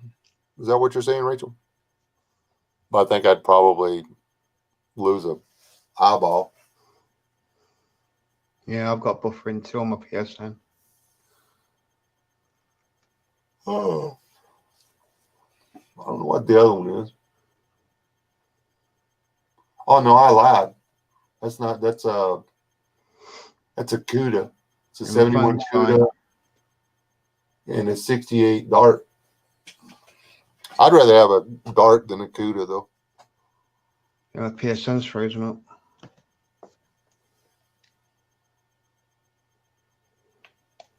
You're being watch the movie Cars. I like the movie Cars. Very cool.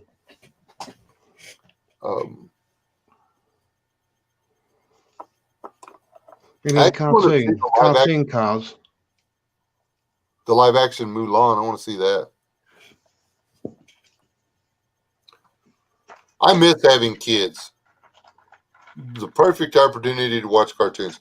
And they always put stuff in the cartoons that only the grown-ups get because they know we're forced to watch it with them.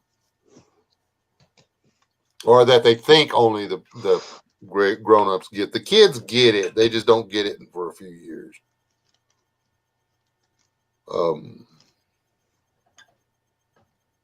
The mother of my grandchildren, or some of my grandchildren, her favorite movie is Tarzan.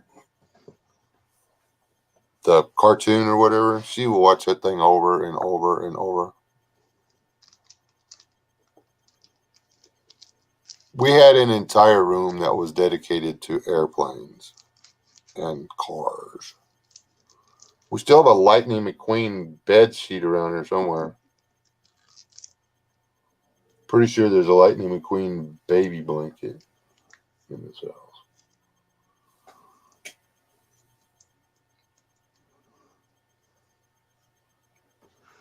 I tried to get him to do everything in Tollmater. I want to build Tollmater. I want to drive Tollmater.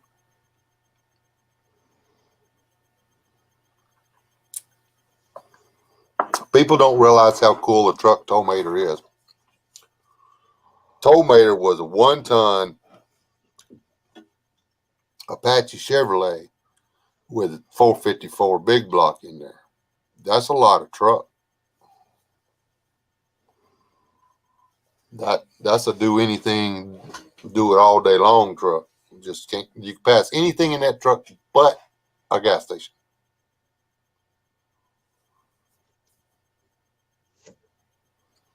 Do y'all have on like motorcycles? Do y'all have a maximum allowable cubic displacement? No, but yeah, right.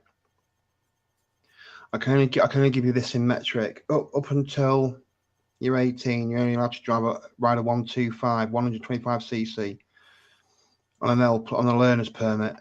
After that, you either got to put a sidecar on the side of it, or you need to go and take a test, and then you can ride anything. You can ride a Goldwing, which is 1500cc. Well, I don't know if they changed it, but it used to be like in Japan, you couldn't have anything over 750 cc's. I didn't know if they had that in Europe or not, because I know a lot of the imports we get around here, they cut off at like 800, 900 cc's. There's not any really big bikes come out of Europe.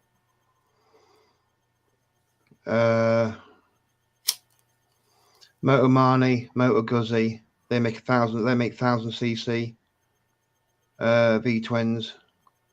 BMW, mostly 850. Yeah, see, I want one of the new BMWs.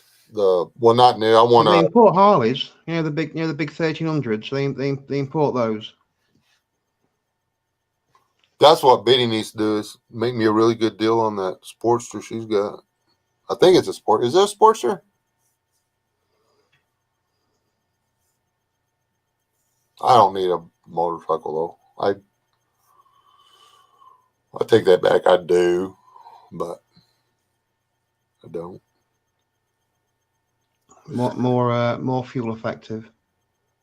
I actually want a rice burner though, man. I grew up. I was never a Harley fan. I've had them, but I actually prefer the old Hondas and stuff. They were easier to ride. I'm not a big Jack bike fan. I prefer British and German, Italian bikes. Hands didn't go numb. V twins, man, they will vibrate your teeth out, and you don't get that on the 4-cylinder rice burner. Well, the Charm Toner, that's a 3-cylinder straight in line. That's 900cc. Well, the last bike I personally owned was a 750 Honda. And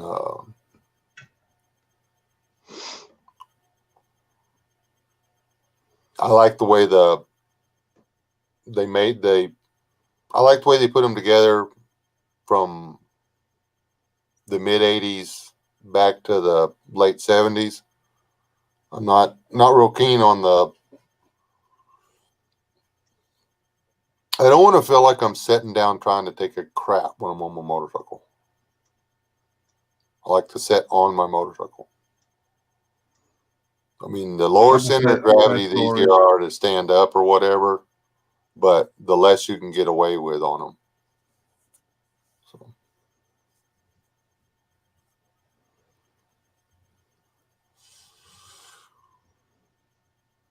I wrecked a 1100 Kawasaki one time, and that's when I decided I didn't like big bikes.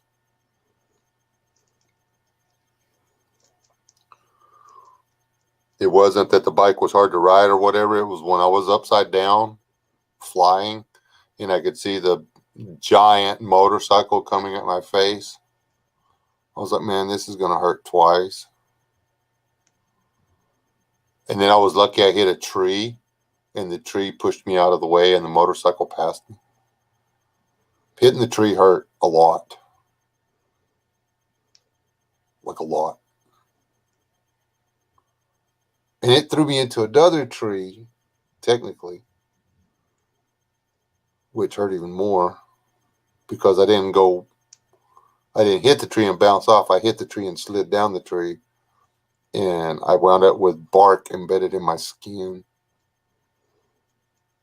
I've ended up on a few car bonnets from a bicycle before now.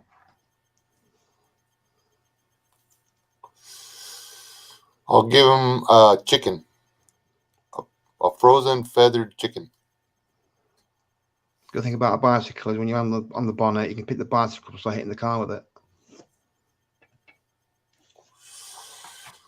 You can have my Schwinn when you get here, man. You're gonna have to fix it. It's got flat tires. It's gonna need a new chain. I'll get a horse. It's old school Schwinn, man. It's a good bike. I ought to fix it and ride it my own self. Or a camel, that'd be cool. If I could give him a fair price biddy, I'd make an offer, but I can't. I don't have any money to spend. Wish I did, because I would really like to have another bike. I haven't been on one in so long, I've forgotten how to ride.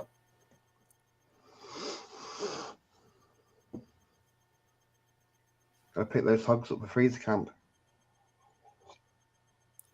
Have we got you talked out of riding the buses yet, Aiden? Oh yeah, that's gone out the way because that's just too expensive. Well, it's not only that, man, but dude, you got sweaty, stinky, loud, obnoxious people you're surrounded by them. Oh mate, I'm used to that every weekend. And they're drunk. There's a difference between being around a bunch of English people and then being stuck in a bus with a bunch of Americans. I think y'all have bus etiquette over there. We don't. We used to. Back when I first started riding Greyhounds, man, I thought it was the coolest thing ever. But the last time I rode was the last time I'll ride.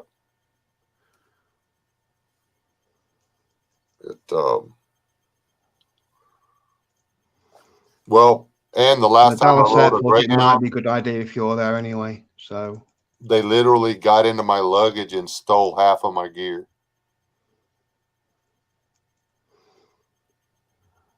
And I was headed to a cold climate, and when I got there, all of my brand new insulated clothes were gone. My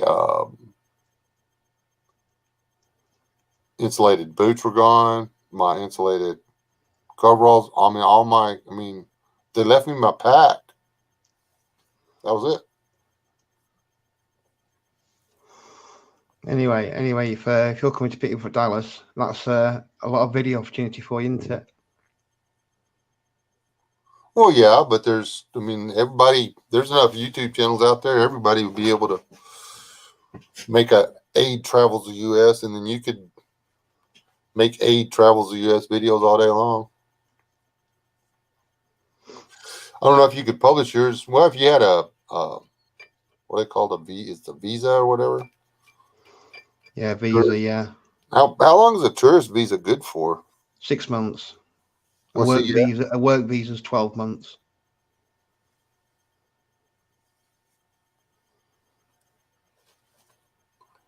Right now, getting a work visa over here would be hard to do because ain't nobody working. I know.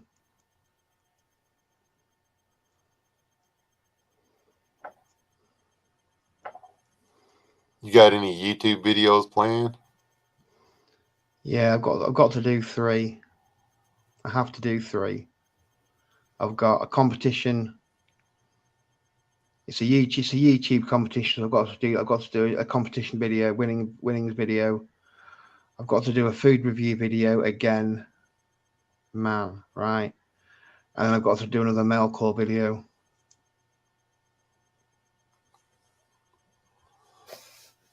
Let me check around video. I don't know. I might be able to come up with that. But hold on. Explain to them what you're doing on your videos. I'll be right back. Yeah, like I'm not going to say too much there because it's I entered a competition on a YouTube channel and I won. I got that in the post 2 days ago, 3 days ago, yeah. And then from my last video, you saw the mountain house. I've got to do that. And the reason why I haven't done that straight away is because I've actually been doing research. Because it must be 150, 200 mountain house videos. So I've got to make mine different. And I found out a way of doing it different. Plus, I think I'm the only English person to do one, so that won't be the same. And then I've got a mail call video, a normal mail call video to do, and that's it. I want to review a tent I bought. I bought this tent ages ago. Yeah, mountain house. But got to do a mountain house review. It's freeze dried food stuff. I got this tent, right, that I want to review. I can't get out of the town. I retired my, the tent I was in when I went camping or whatever and hunting or whatever, that big tent. It was hard to do, man. I retired it. I started throwing it away. Well, this thing cost me £112. Yeah, it's not thrown anywhere. Yeah, this tent was over $100 when it was new, but it's not new anymore. There was water coming in the floor. There was water coming in the top. Well, I'm not. This tent I've got, I'm not even taking it out of the bag to look at it yet, because apparently, it's a German company, right? And the only video I found on YouTube is actually a German one, and with no translation. But from what I've worked out, apparently, hi Wayne, you meant to be able to take it straight out of the bag, and you should be able to put it up within 5 minutes, straight out of the bag, without knowing anything about it. That's the deal. Yeah, so that's why I've not even looked at it yet. I've had it like nearly a year. Yeah, I hope you get to go do it. Anyway, but I could do it in the front room. It won't be the same. Yeah, it wouldn't be the same. This is silly. One video I'm working on. I'm making my own yeast. Oh, y'all can't really tell that yesterday that was clear water. And harvested those berries from a tree outside, and I'm making my own yeast so I can make some bread. Gotta be really careful with that because the lid's not on it tight. And that I'm actually looking forward to. I've made bread with just like regular store-bought yeast or whatever. This is different. And then the other one, I've had my hand on this book, I don't know, 3 or 4 times at the store. And like, that thing's stupid. That thing's stupid. That thing's stupid. But I'm going to read it and play around with some of the suggestions it has in here. And see if it's actually, I've got to do this pretty quick, if it's actually worth the $13. What's the book about? It's Outdoor Life Special Edition, Live Off the Grid. It's got little deals on how to do water catchment and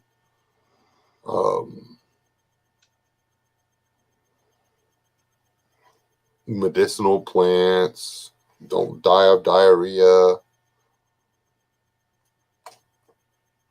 control bleeding, blah, blah, blah. How to tan a deer hide, how to tie knots. Ooh, pick the right gun. Now, none of my survival books have that. Now, it's weird. They don't call the AR-15 an assault rifle. They call it a modern sporting rifle. Ooh, I want that one. What is it? That's 13 books right there. I take that one. Now this one, my brother used to have one of these. It's a pump action 30-06. The thing was pretty cool. I didn't even know they made one. It was a pump action deer rifle. Kill a wild pig with a knife. No. No.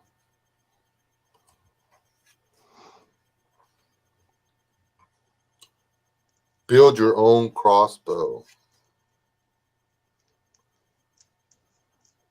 I've got books from how to build your own crossbow. Those bird snares never work.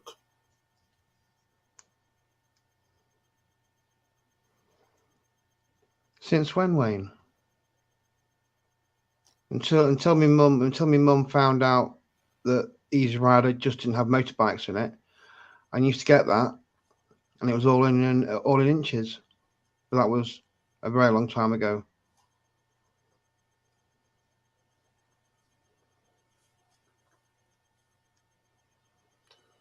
Build a stone oven. Bake your own bread.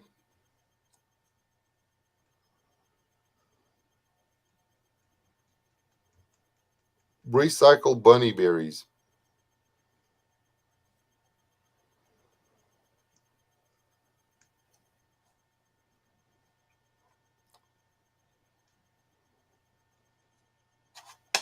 I don't know. I was flipping through it. I flipped it 3 or 4 times. I'm like, but no. I don't read it. I check on it. Do like a book review or what. It's $13. But if it had all the basics in it, if it's just something that says you should just suggest that you learn to do this or learn to, but if it actually tells you anything about the stuff, that's the tricky part. Yeah, you can give people ideas, but you need to be able to.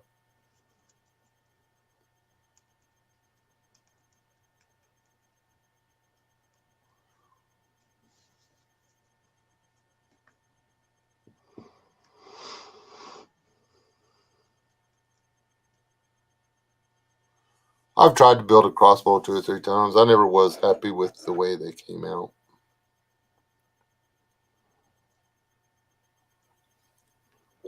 But then I'm also a perfectionist. So.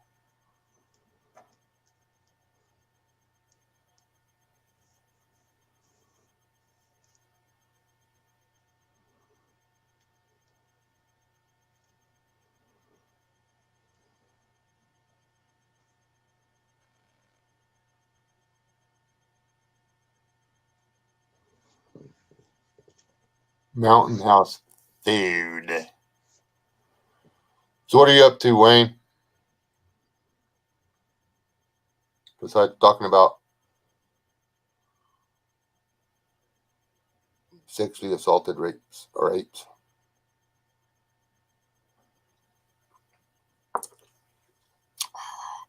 How's school going? Are you educated yet? Agitated? Have you become educated in how to be an agitator? Because I believe that's what college is for now. You pay money to learn how to be an agitator. Do we need to start calling you comrade?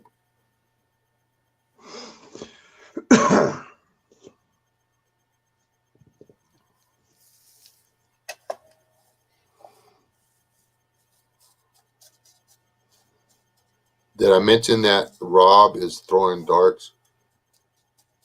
I believe so. Well, I bring it up again because I wish I was there throwing darts. Are darts still pretty big in Britain? Yeah.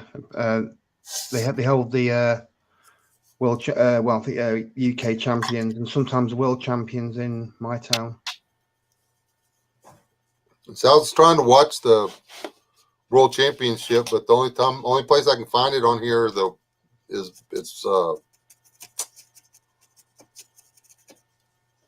the commentators or whatever, freaking talking German, man. And I don't want to listen to them in German.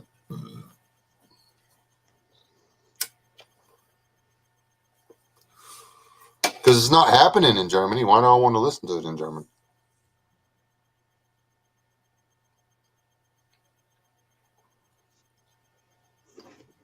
There used to be in Blackpool every year.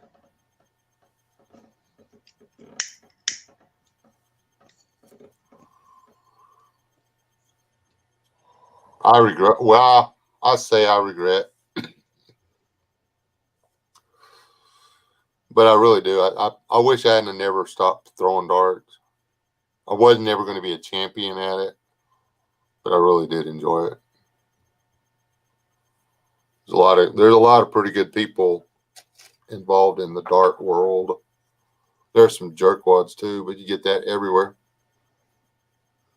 Yeah, Eric Bristow. My #1 seed.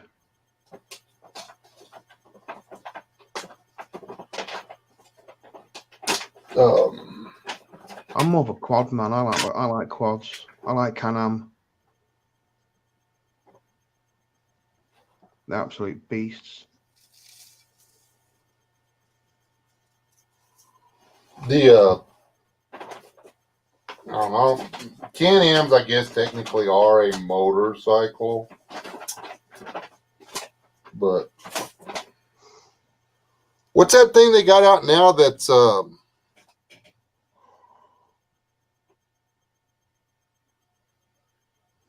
it's 3 wheels, but it's Do they call those trikes where you are? We call them trikes over here. no, it's 2 on the front. It's made like a Can-Am, but it doesn't have a motorcycle back tire, and it's you sit in it side by side. It's on a steering wheel. I forget what those. I mean, Sounds like a Morgan. but it's open cab, like a motorcycle or whatever. But you drive it with a steering wheel. It's got seat belts on your arms. I think that's Morgan. It's like a 1930s car, that. No, these are brand flipping new. Well, they're taking the idea from the Morgan. These are made out of wood. 2 at the front, 1 at the back. 2 seating usually. Made out. I think the early ones are made out of all wood. These may be made in somebody's garage. I don't know. But there's 2 of them here locally, and I see them. And whenever we go to Lubbock, I usually see 1 or 2 running around up there. They're like a Can-Am on steroids is what they are. But instead of you setting 1 in the front and 1 in the back, they're side by side. I'll send me a picture if you remember. Yeah, if I can find one. Like I say, I don't know what they're called.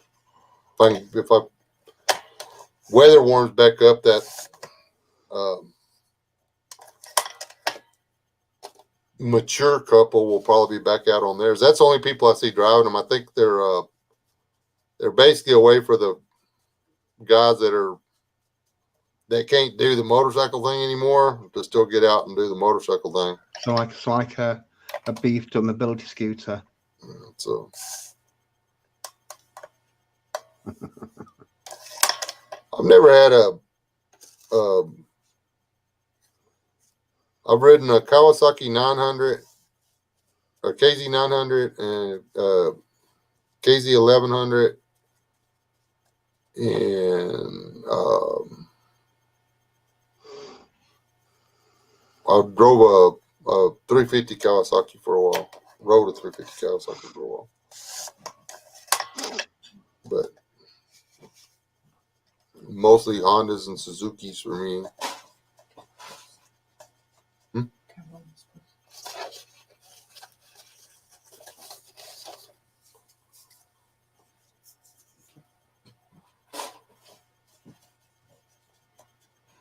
Looking to get a 650 now that I'm in the Southwest because half the roads in North Arizona where Homestead is are dirt. Yeah, and see that's why I want one of the BMW turn bikes because you don't have to stick to pavement. The big big Harleys and stuff like that. I mean, you can CB. drive them down a dirt road, but man, you really don't want them.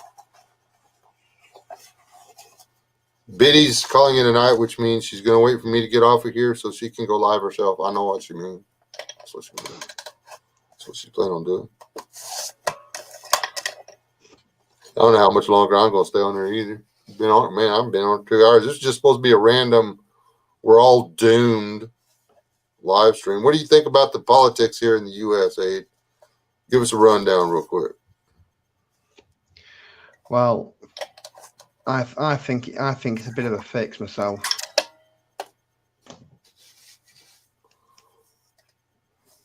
Do you I don't want to say think? too much because you might start getting lag. Yeah, we're coming to the end of it anyway. But do you think that Trump should go ahead and concede and just acknowledge his loss? Or do you believe that he has been robbed? Like I said, I think it's a fix. Do you know what I mean by that? Yeah, I know what a fix means. Yeah, well, that's what it is, mate. I mean, you've even got Carlson Tucker. It's like even he's laying it out flat. You know, being forced to mark your voting ballots with Sharpies when it says in big black letters, "Do not use a Sharpie because he won't be through the machine," but they're making him do it. Vans turning up, walls of people, so you can't see what's happening in the van. People who are 6 foot under. People being thrown out of voting stations who have the right to be there to keep an eye on things. The Democrat whistleblower that says, I actually saw them filling in ballots on the side of a van outside the voting station. Yep, I watched the 20-minute press conference with that blonde chick who works for Trump. It's crazy what's going on. I don't know how it's all going to turn out.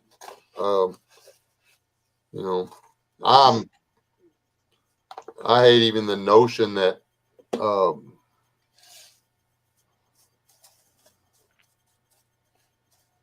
Pastor Joe Fox could be right and that it doesn't matter. It's not worth fighting over anyway.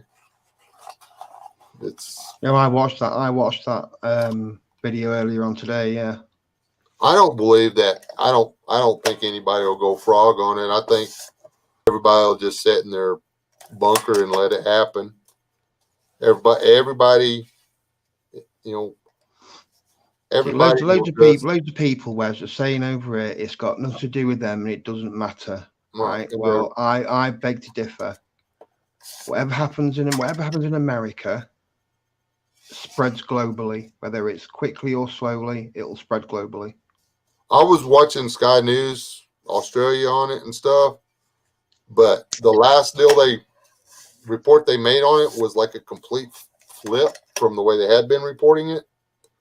So I went back, hit the repeat, and instead of just watching and not paying close attention, I actually watched the video full screen, watched their eye, the eyes, the chins, the corner of the eyes, corner of the mouths and stuff. These people knew what they were saying now. I mean, they know they're lying now, but they're terrified. You could see it in their face. Well, we've left Europe. Joe he's pro-European Union, so I think that's pretty bad for us because we were going to get some pretty cushy trade deals before, right? We generally politically we have generally a good relationship with American politics, but now if Joe gets in, then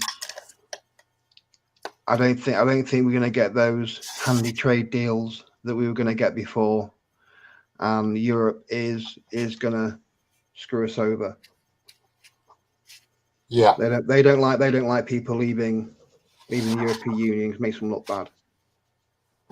And Biden's going to try to get China right back to maximum production like they were before Trump came in, which means 90% of the jobs that Trump brought back over the past 4 years will go right back overseas. All the advances in, see, it doesn't make any sense that he lost Michigan and Pennsylvania, because most of the jobs he brought back to the country were in Michigan and in Pennsylvania. Yeah. What if all the mines get shut down? Pennsylvania, Pennsylvania have a pan in it. in Pennsylvania, they're if they stop fracking, Pennsylvania's oil fields will stop. All of their oil is in shale. So if they can't frack, they don't make oil. They don't make oil. 20% of their state economy is done. We frack over here for gas. They make it sound like fracking is something that's been going on for the past 10 or 15 years or something like that. It's quite new over here. Fracking relatively new to other parts of the world. Yeah. Fracking is how you open up the oil well. It's the way they've done it always. The advances in fracking and the chemicals that they use, because now they do, when they acidize, it's the acid that actually breaks up the shale and allows the oil to flow.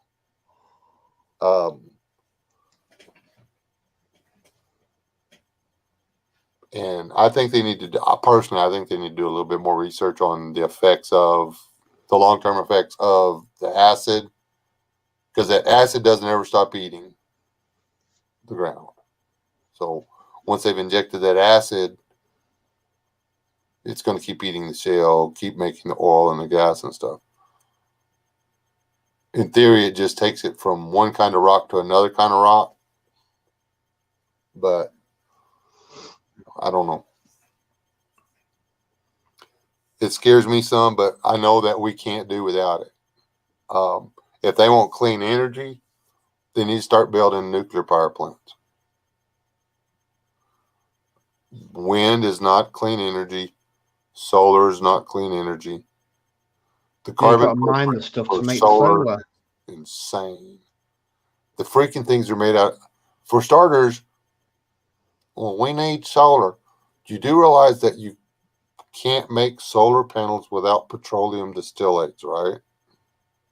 And you've got to mine it out of the ground off the seabed. Mm-hmm. Like the batteries for the electric cars, that's all got to come out of the ground. Yep. It's and the clean energy stuff, the batteries and the stuff, the rare earths for the solar panels and this, that, and everything else, that stuff's mined in countries where they use 8, 9, 10-year-old kids to dig dirt all day. How is that cool? There are some elements that we need to kind of get from the Congo. Well, the largest deposits are in the Congo, which are used in computers and phones, televisions. Can't remember what it's called, but yeah, it comes from Central Africa.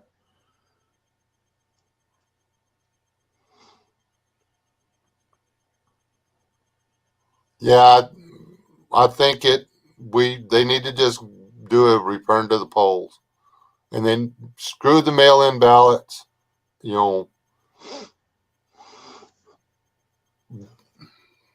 If somebody didn't phone in, write in, go online and ask for a ballot, they shouldn't have received a mail-in ballot.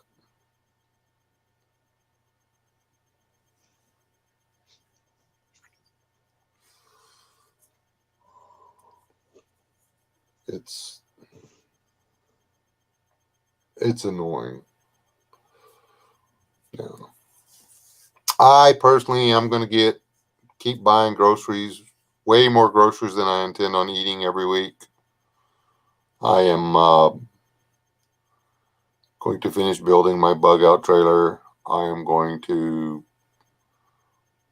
try to get all the mechanical repairs done to my vehicle. Try to have a little cash on hand.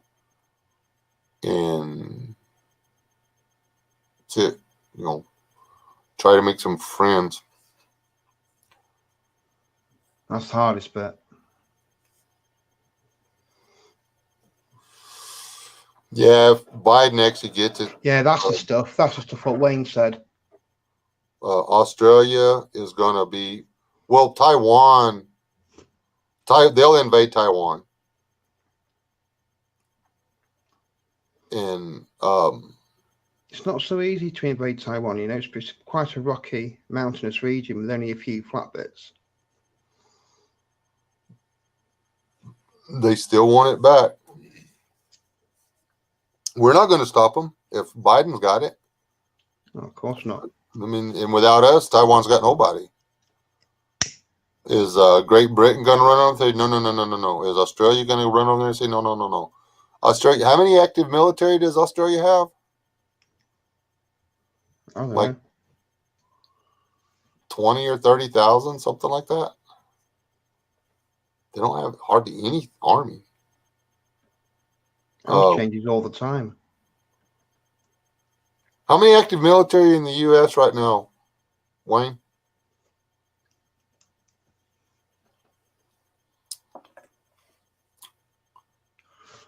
Hi, Brian. Good to see you, mate. Somebody come in?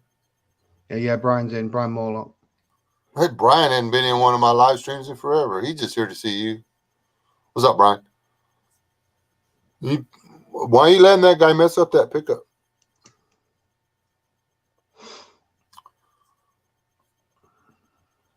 Oi, mate.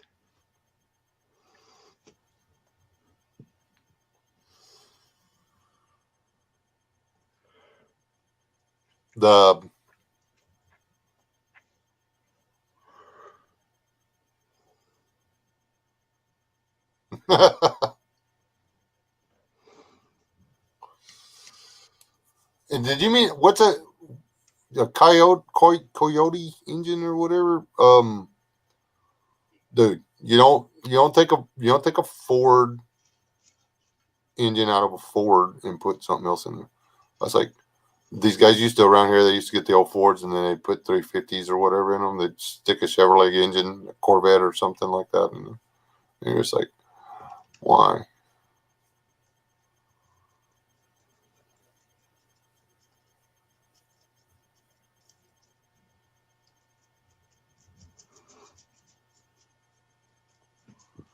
I know it's 100,000 at least, 150, something like that.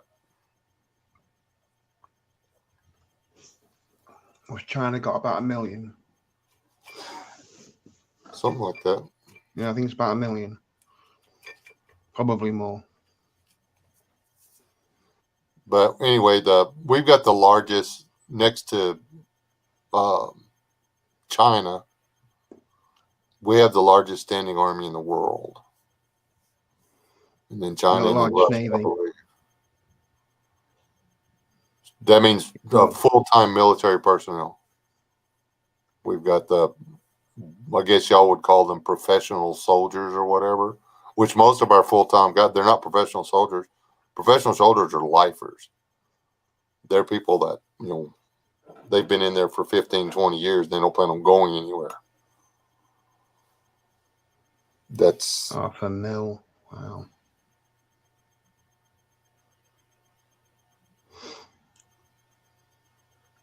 We see that's, I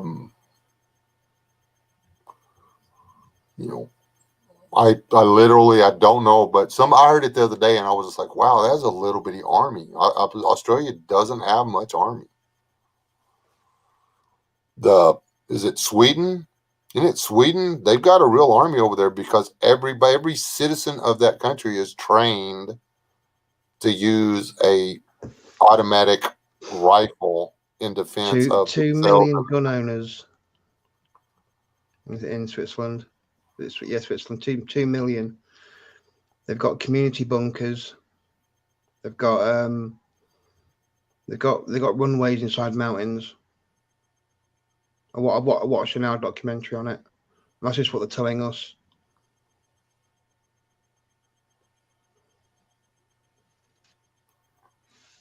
Say that again. I was talking over you a little bit. It's, they've got 2 million. They've got 2 million gun owners. They've got community bunkers inside of mountains. They've also got runways for aircraft inside of mountains. That country's never going to be invaded, and we weren't ever going to be invaded because what the one Chinese guy say? There's an American with a rifle behind every blade of grass. We don't have that anymore. Every other blade of grass.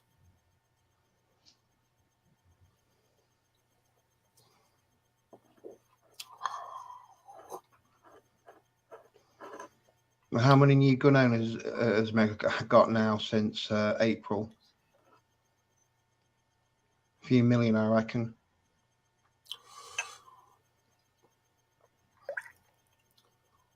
Yeah, and that they've got so many people that that can be called back up and stuff. I mean, how many of those guys that are, you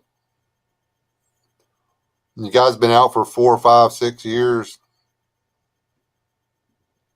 He's not going to be ready to fight in 2 weeks. He's going to have to go through that whole getting back in shape thing. A lot of them are going to fall out during boot camp because, they're just, yeah, they're only 30, but there's a reason they didn't re-up because stuff was starting to hurt.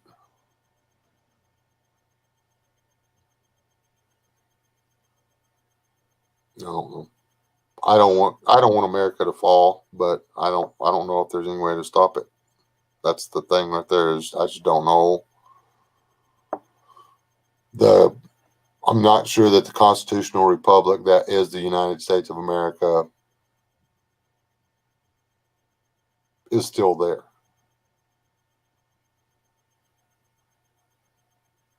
And if it's not a constitutional republic of the United States, then why save it? And he's right. It's not a Christian. We're not a Christian nation anymore. We're not a godly nation. We're not a moral nation. We, I don't think God's on our side anymore. So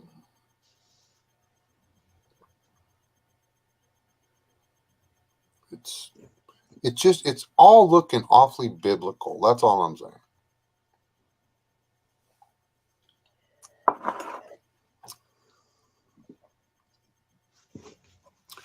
Which is going to suck. So you need to hurry up and get over here before it all falls apart.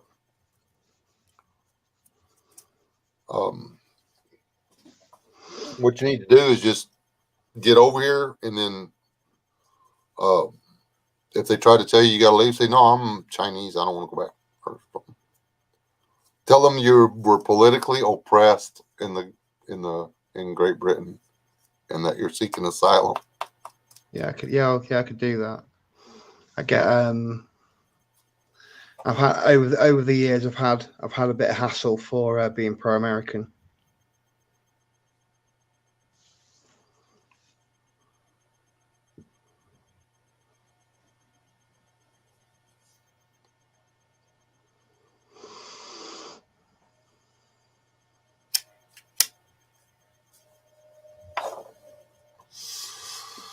I think America's been pretty much broken since the turn of the last century. Like when it went from 1899 to 1900, I think we were pretty much screwed then.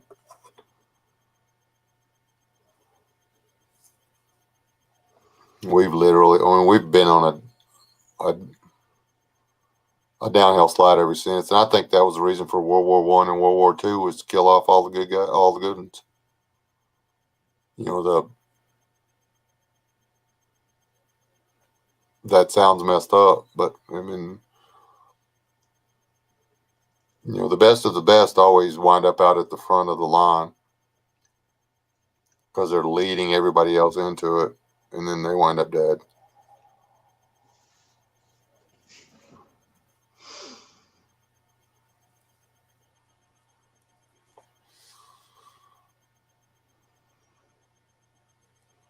Yeah, The thing about it is, thousands of Ryan, laws if we now. all followed the Ten Commandments and all those ethical and moral guidelines that they imply, we wouldn't have needed the 2000 statutes and codes.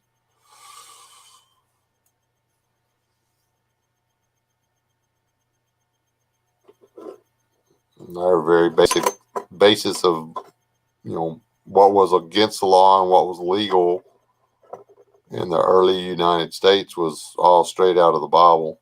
I hate that to even say it, but I mean, the kind of slavery practiced in the U.S. was not biblical slavery, though. I've still got that Death Skull coffee. I don't want to open it.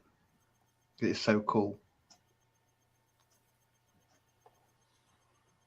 Kind of show it off a bit.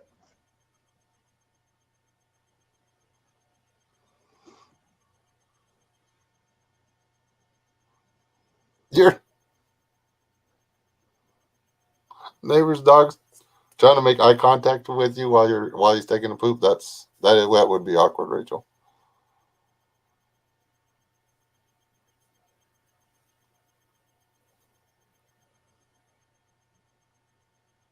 What would you try to do for a living if you made it over here, right? If you got stuck over here and you had to stay here the rest of your life, would you try to stay in security or would you do something else?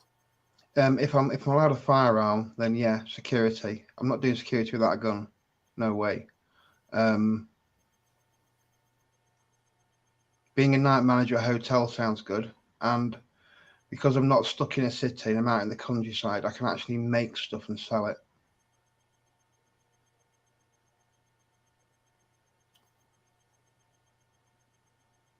That's I really want to shop. I know if I built a shop and would actually go out there and spend time in it making the crap, I could sell it. Yeah. So could I, mate. So could I. I'm a rusty carpenter, but once I get back into it, yeah, I can. When you were saying about the pallets, some of the stuff you can make out of pallets is unbelievable. Tables, chairs, anything, beds, all sorts. And you just, yeah, I just make stuff. Go down to that junk fest to have at Lubbock, and just set a store up and sell stuff. No, the big flea market. Learn how to make new things. I'd like to learn how to make knives, but I can't do that here. I can't have things outside. I can't melt. I can't have a blacksmith shop in my backyard. I can't have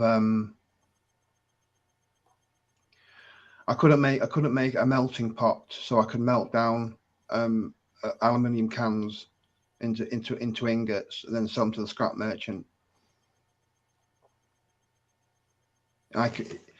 You know where I live, so can you imagine how many tens of thousands of aluminium cans are just lying around on the street where I live? But the scrap dealer wants it in ingots, so I have to melt it down into ingots and then sell it. And I can't have the stuff outside to melt the cans down. But where you are, I can be out there melting aluminium cans into ingots. We take it down to the scrap yard. You just take the cans sell down. scrap. Pardon? You don't have to even melt them here. You just take them in. Well, there's hardly any. You don't find aluminum cans laying around here. Some places you can, but the Pacific scrap yards, there's only like two. There's one actually in town, and there's one in between here and Preston, and they don't want just cans. They'll refuse them. They want it in ingots. Even if it's just even if it's cupcake, even if you just put them into cupcake trays and make cupcake size ingots, I can weigh those in. £400 a ton for free for the price of a gas burner and a melt pot. If I start doing it outside, I'll get twitchy curtains. Someone will grass me up, and I'll have council all over me.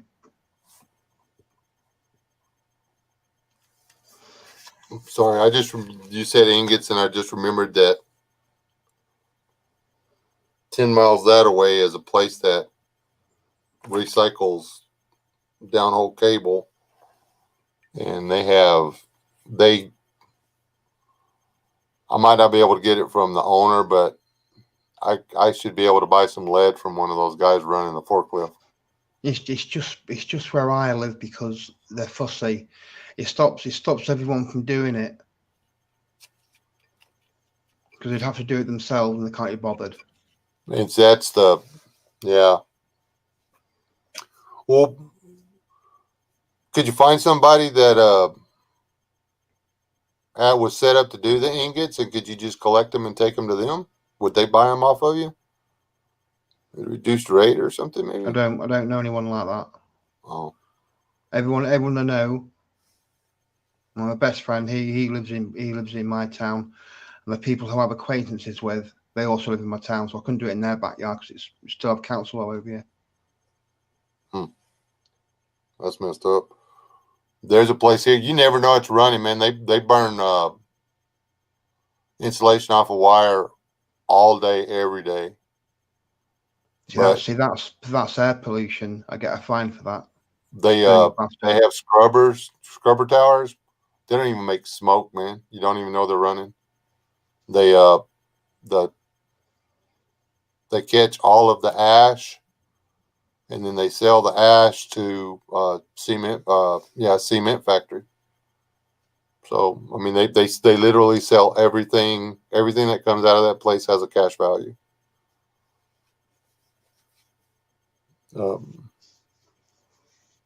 think there's like 5 or 6 guys work there.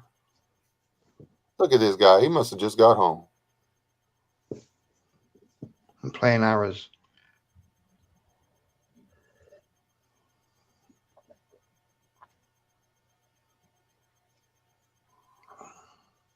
And y'all gonna have to forgive me if I get off here pretty quick, because I'm trying to get up early in the morning because I want to try to go get some stuff done. I'm not saying goodbye. Don't everybody panic right away. And in case Mr. Painless there says, "Hey, come on up. We'll quarter." Are we just gonna? Do you want to debone that thing, man, or you just want to like cut it at the joints? What do you want to do? Or have you decided yet?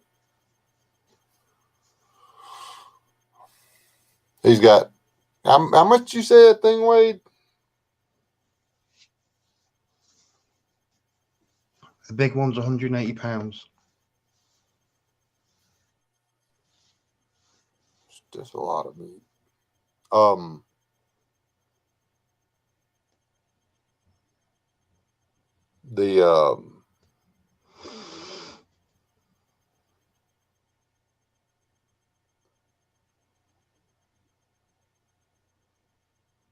We need to skin the head too,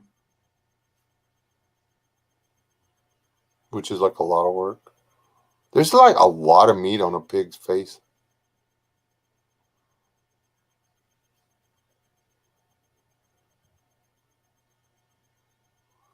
I used a pig head for coyote bait once.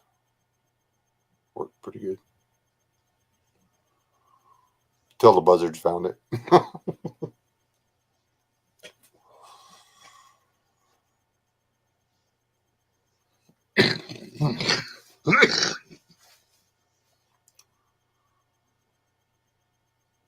Venison and pork sausage. That sounds so good. It really is good. Yeah, that just sounds great. With some I fried even tried onions. Mm-hmm. feeding that to my wife. She won't even eat mixed. If it's got the deer in it, it's off the menu. I found the last package of venison / pork sausage in my house when I was cleaning the freezer out and found all that other stuff.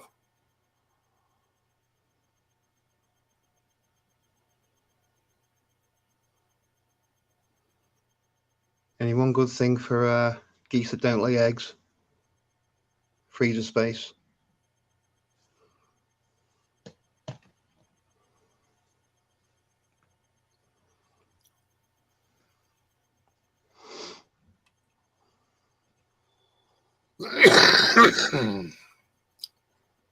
How do you know if a goose is gay?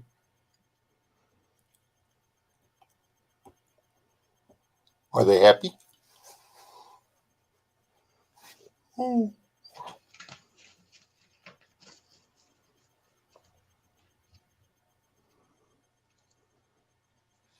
How's that uh, walking rug your daughter get? Is it doing okay? What do you call it? What's that puppy's name?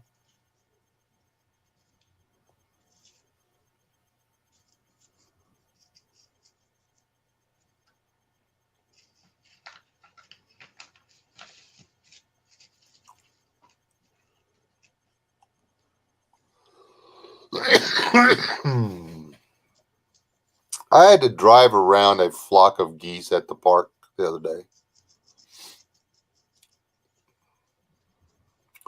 If the apocalypse comes, I know where I'm going.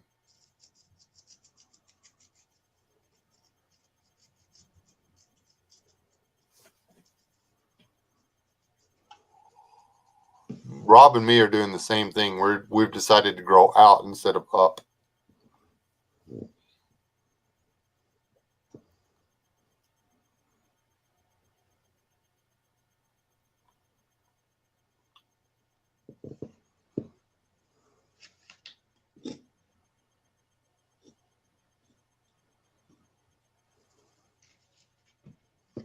All right, Brian, be good. Thanks for stopping by. You're off, Rob. See you in a bit, mate.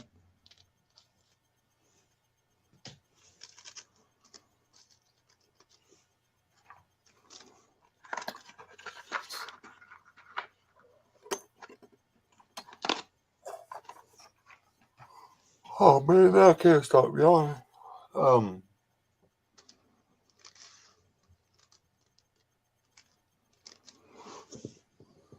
Geese don't do like chickens do. They don't lay all the time. I think geese only lay during the spring.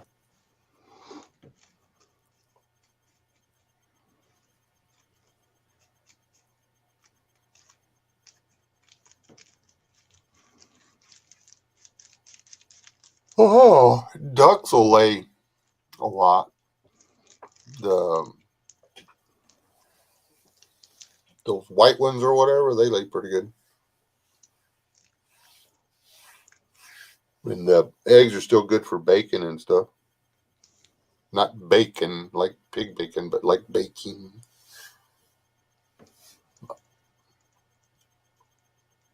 I know some of y'all folks just got here or whatever, but I cannot stop yawning. So,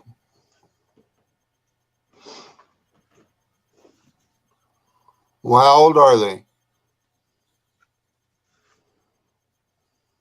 Wayne and well, we were fixing.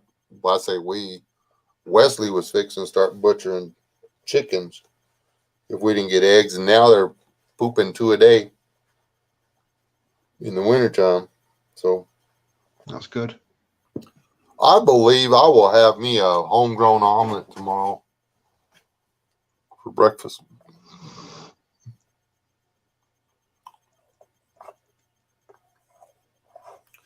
Do you ever sleep, Aid? I'm just wondering. Not really, no. You know, that's not good for you. I know. I'm up a lot. You can tell when I'm asleep because I'm not in your live stream. Well, that's what So I mean. You're always. if I'm not in the side chat in the live stream, it means I'm asleep. Oh, okay. That's pretty much it. That's pretty much it. I think you're that guy that goes to sleep when the sun comes up, huh? Yeah. I've said it before. I live on mountain time anyway. I've done for 25 years. Hey, you won't be suffering from jet lag when you get over here. It'll just be the right sleep pattern. I've thought about that. Would I actually suffer from jet lag? I don't know that you would. I think you'd I just don't- come over and be like, "Oh man, the sun's going down. I'm going to go to bed now." Yeah, it's 11 p.m. It's 11 p.m. Texas time. Time to go to bed. Then get up in the morning and go, my eyes hurt. I don't get out in the sun much, mate. I really don't. Because the lonely life of a security guard, mate, is night times and weekends.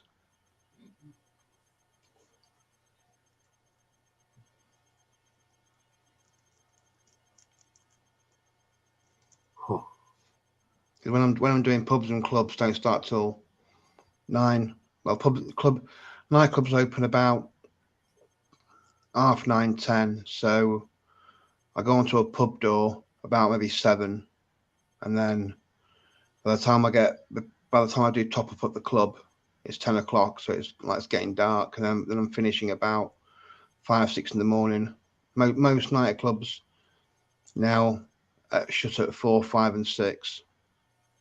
The council staggers it, so there's not 100,000 people out at 6 in the morning. Huh.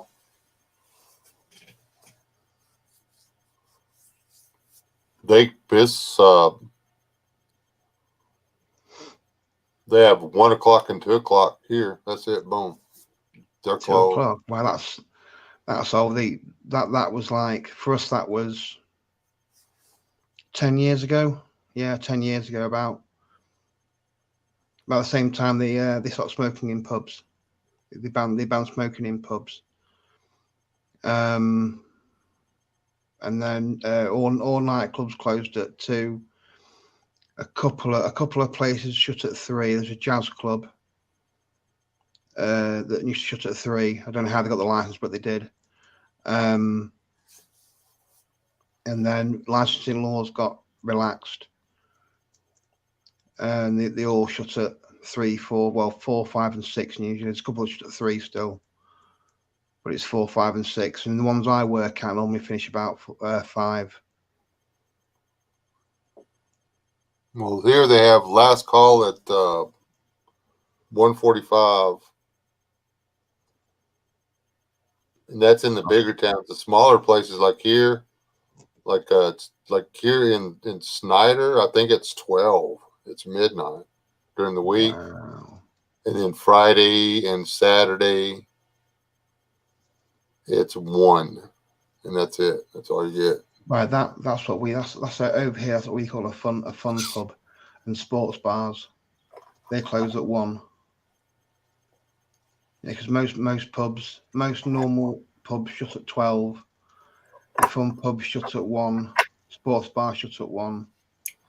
Then it's your nightclubs, and they close at say 4, 5, and 6. Yeah, we call those after hours over here. But it's different. And there ain't no bouncers at the after hours. I hadn't been to after hours since before Mrs. West. Well, they don't really exist anymore in where I live, but the after hour places used to be full of doormen, so there was absolutely no trouble whatsoever. Well, yeah, when I was a bouncer or whatever, that's when I was going to the after hours because you can't party when you're at work. Oh, but then, you get everything shut up, and 10-minute ride over to the after hours. You go over there, and it's just a big old party. But next, a lot of the hotels here have 24-hour bar licenses, so you'd sign in as a guest. There's one place we need to go to, and you sign in as a guest, and that was it. And then you just went to the bar, and you could drink till like whatever, like 8 in the morning, 9 in the morning, and then go home. It was great. Because it's just bouncers and bar staff.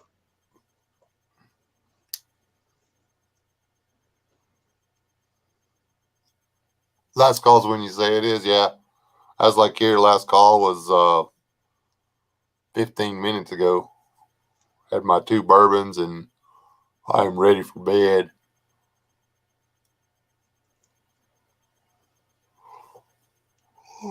Yeah, last call's at 1:45 in Lubbock, but it's Scurry County was dry for the longest time. You couldn't buy beer or liquor or anything in this county up until what, 5 years ago? Something like that. 5 years ago.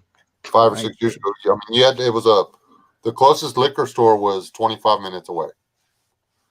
That's after you got to the city limits. It was another 25 minutes. And was that because of prohibition? We had blue laws here. There was nothing 100 years ago. No, that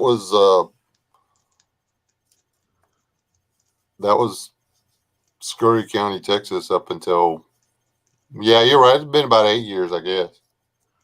Wow. No, it's been 10 years ago. They did it right after we came back. We've tried to get out of this county so many times. Yeah, that's right. Never any problems. It's last thing we needed was like causing a kickoff. Police come, hotel gets a big fat fine, and we're not allowed in again. Oh yeah, we all lose our council badges as well. So not a good idea. There was a lot of people that went to the after hours clubs that weren't bouncers and stuff. But they behaved because there's like 20 door staff there waiting a quiet drink. You did not go to the freaking. You stayed out of the parking lot though. The only reason you went to the parking lot was get in your car and freaking leave. There was a lot of bad crap happening in the parking lots. Well, the hotels are on the main road, so you just come out, get a taxi, or walk home.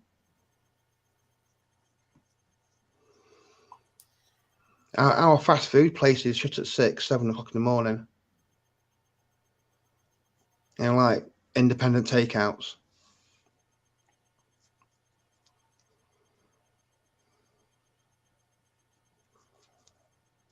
So I can get a pizza during the season. I can get a pizza at 7 a.m. I can get a fried chicken at 7 a.m. Well, the sad C's talking about Vegas there. We were talking about that they shut down churches and everything. And you couldn't have fellowships and stuff like that at the churches. They didn't shut down or restrict a single casino. Balance that one out for me, please. If a bunch of people being together in a building is bad, it's bad. You know what I'm saying? What's the Rust Belt? The people that they're saying voted for Biden, the ones that were all shut down because there was no more cars or steel or anything being made in the USA because it was all gone to China. Right. Michigan, Pennsylvania, Ohio, upstate New York.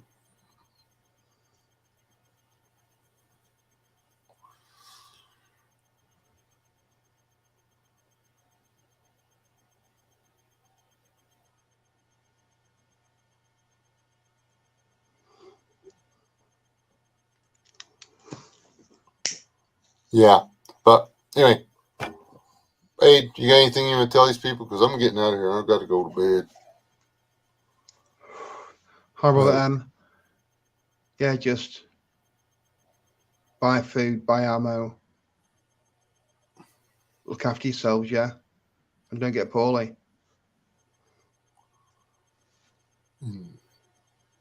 Donate to the International Church of West. It's tax deductible donations. Help keep these videos free. Yeah, Wes has a Patreon account which he doesn't talk about, so I will. Do what, babe? It's $12 a year. Yeah. More Patrons, more content. And there's Robert Moore now. Yeah, I promise I'll start putting more. But actually, what Patreon does is it keeps me stoked to do this other stuff. One of the two of the videos that I'm working on right now were actually ideas given to me by a patron. And, you have an idea and you're like, nobody wants to see that. And then when somebody calls or texts or sends you a private message or whatever, and they're like, hey, why don't you do this? And you're like, hey, maybe that wasn't such a bad idea. So love all you people. Like Aid said, food, ammo, stay out of trouble. Make friends. Make some freaking friends. Okay? God bless y'all. Y'all stay alive. Do not die. See you, folks.